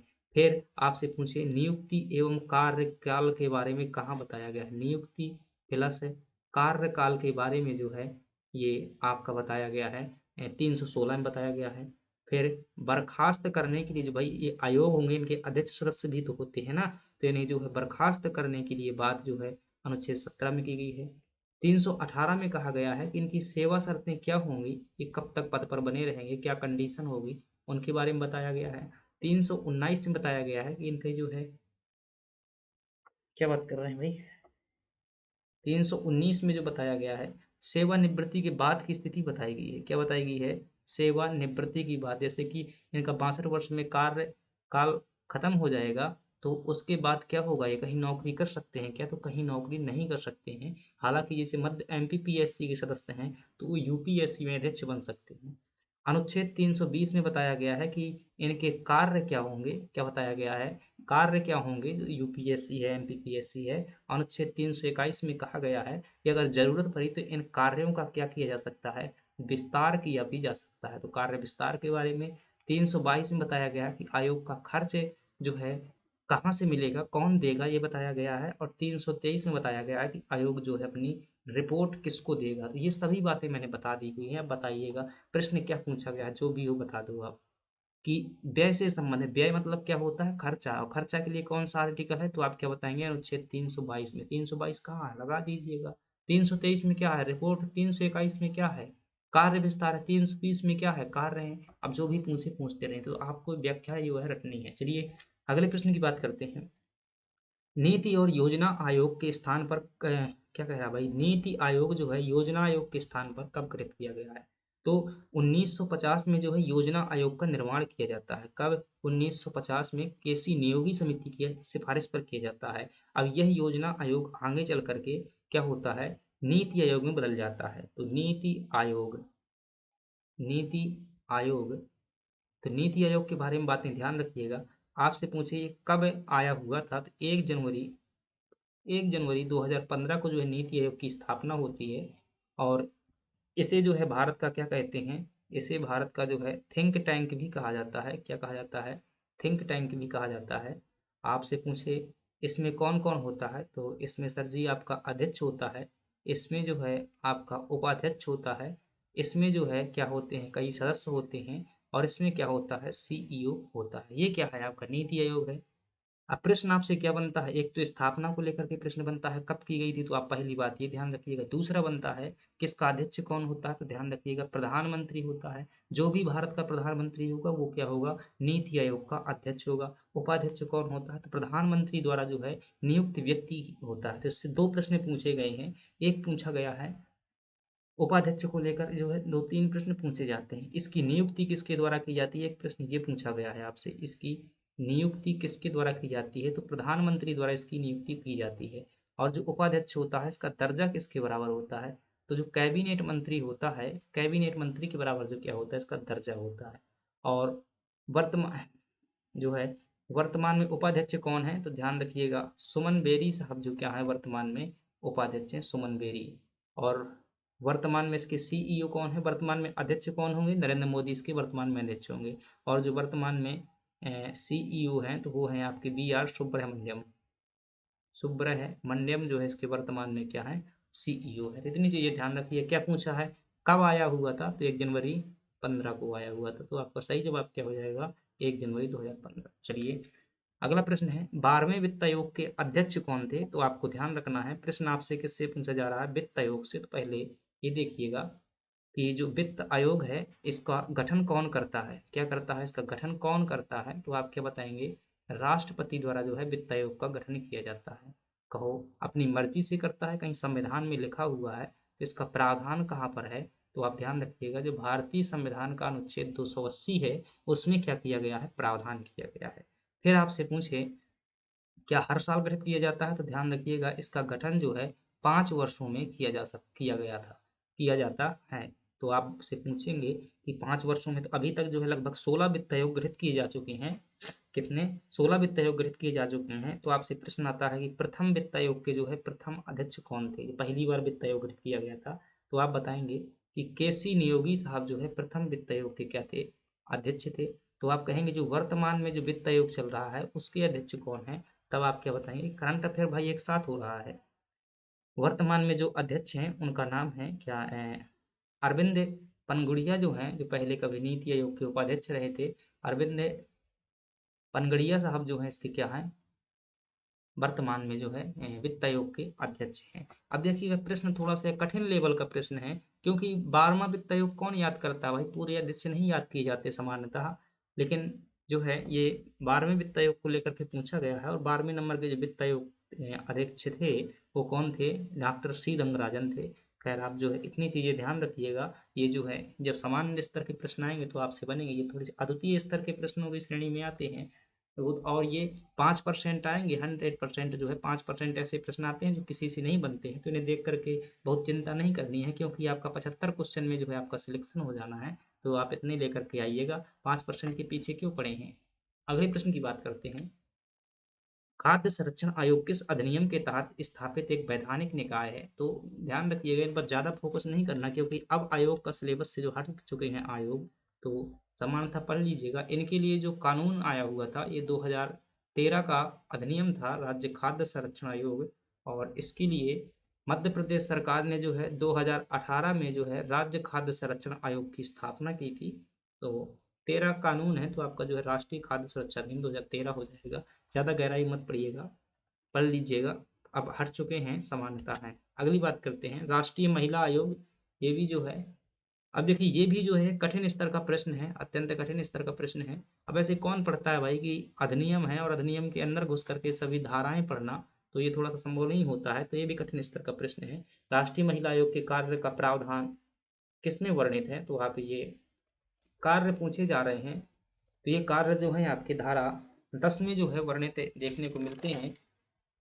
किसमें देखने को मिलते हैं, तो जो धारा 10 है इसमें कार्य देखने को मिल जाते हैं। अब थोड़ी सी चीज़ें पढ़िएगा इसमें। जैसे आपसे पूछे कि राष्ट्रीय जो महिला आयोग है इसकी स्थापना कब की गई थी, तो आप क्या बताएंगे, 1992 में जो है इसकी क्या की गई थी, स्थापना की गई थी। और इसके लिए जो है कानून पहले से ही चल रहा था, 1990 का जो है अधिनियम था। और 1990 के अधिनियम के तहत 92 में जो है इसकी क्या की गई थी, स्थापना की गई थी। और इसमें जो ये आयोग होता है इसका मुख्य कार्य ये है कि महिलाओं के लिए क्या करना, सशक्तिकरण के लिए कार्य करना, उनको जागरूक करना। तो ये चीज़ें हैं आपकी। ये क्या हो गया फ्रेंड्स, समझ में मतलब चलिए ये कंप्लीट हो गया हमारा। अब जैसे आपके प्रश्न थे कि समझ में क्यों नहीं आता है, तो भाई सीधा-सा है, इसमें जो गौतम बुद्ध ने जो है बौद्ध धर्म का कार्य कारण सिद्धांत दिया हुआ था, उसी को अपनाइएगा कि हर चीज़ के पीछे जो है अगर कुछ होता है या नहीं होता है, तो कोई ना कोई कारण अवश्य होता है और वो कारण को जो है आप देखिएगा। अब आपको कारण जैसे ही पता चल जाता है कि समझ में क्यों नहीं आ रहा, तो इसका मतलब है कि आपको कारण पता चल जाता है कि मेरी आवाज़ क्लियर नहीं आती है। अब आवाज़ क्लियर नहीं आती है, तो यह प्रश्न मुझसे बताइएगा कि आपकी आवाज़ क्लियर नहीं आती है, तो इसलिए नहीं मुझे समझ में आता है। तो इसका समाधान क्या हो जाएगा? मेरी तरफ से कर दिया जाएगा। अगर इसका कारण ये है कि मैं जो है क्लास ही नहीं सही से देख रहा हूँ, तो आप जब कारण जान जाएँ, तो उस कारण को दूर करने का संभव प्रयास कीजिए और आपकी समस्या क्या हो जाएगा? समाधान हो जाएगा। तो कहते हैं ना, वो एक डायलॉग है कि if you don't help to help yourself, nobody in the world can you help to help yourself है। मतलब जो है इसका ये है कि if you don't help to help yourself, अगर आप खुद को आगे बढ़ाने में खुद की सहायता नहीं करते हैं, if you don't help to help yourself, स्वयं की सहायता नहीं कर रहे हैं, अगर आप नहीं कर रहे हैं अपनी स्वयं की सहायता, नोबडी इन द वर्ल्ड, इस संसार में कोई नहीं है आपका, nobody in the world can you help yourself, जो तुम्हारी सहायता कर सके तुम्हारे आगे बढ़ने में।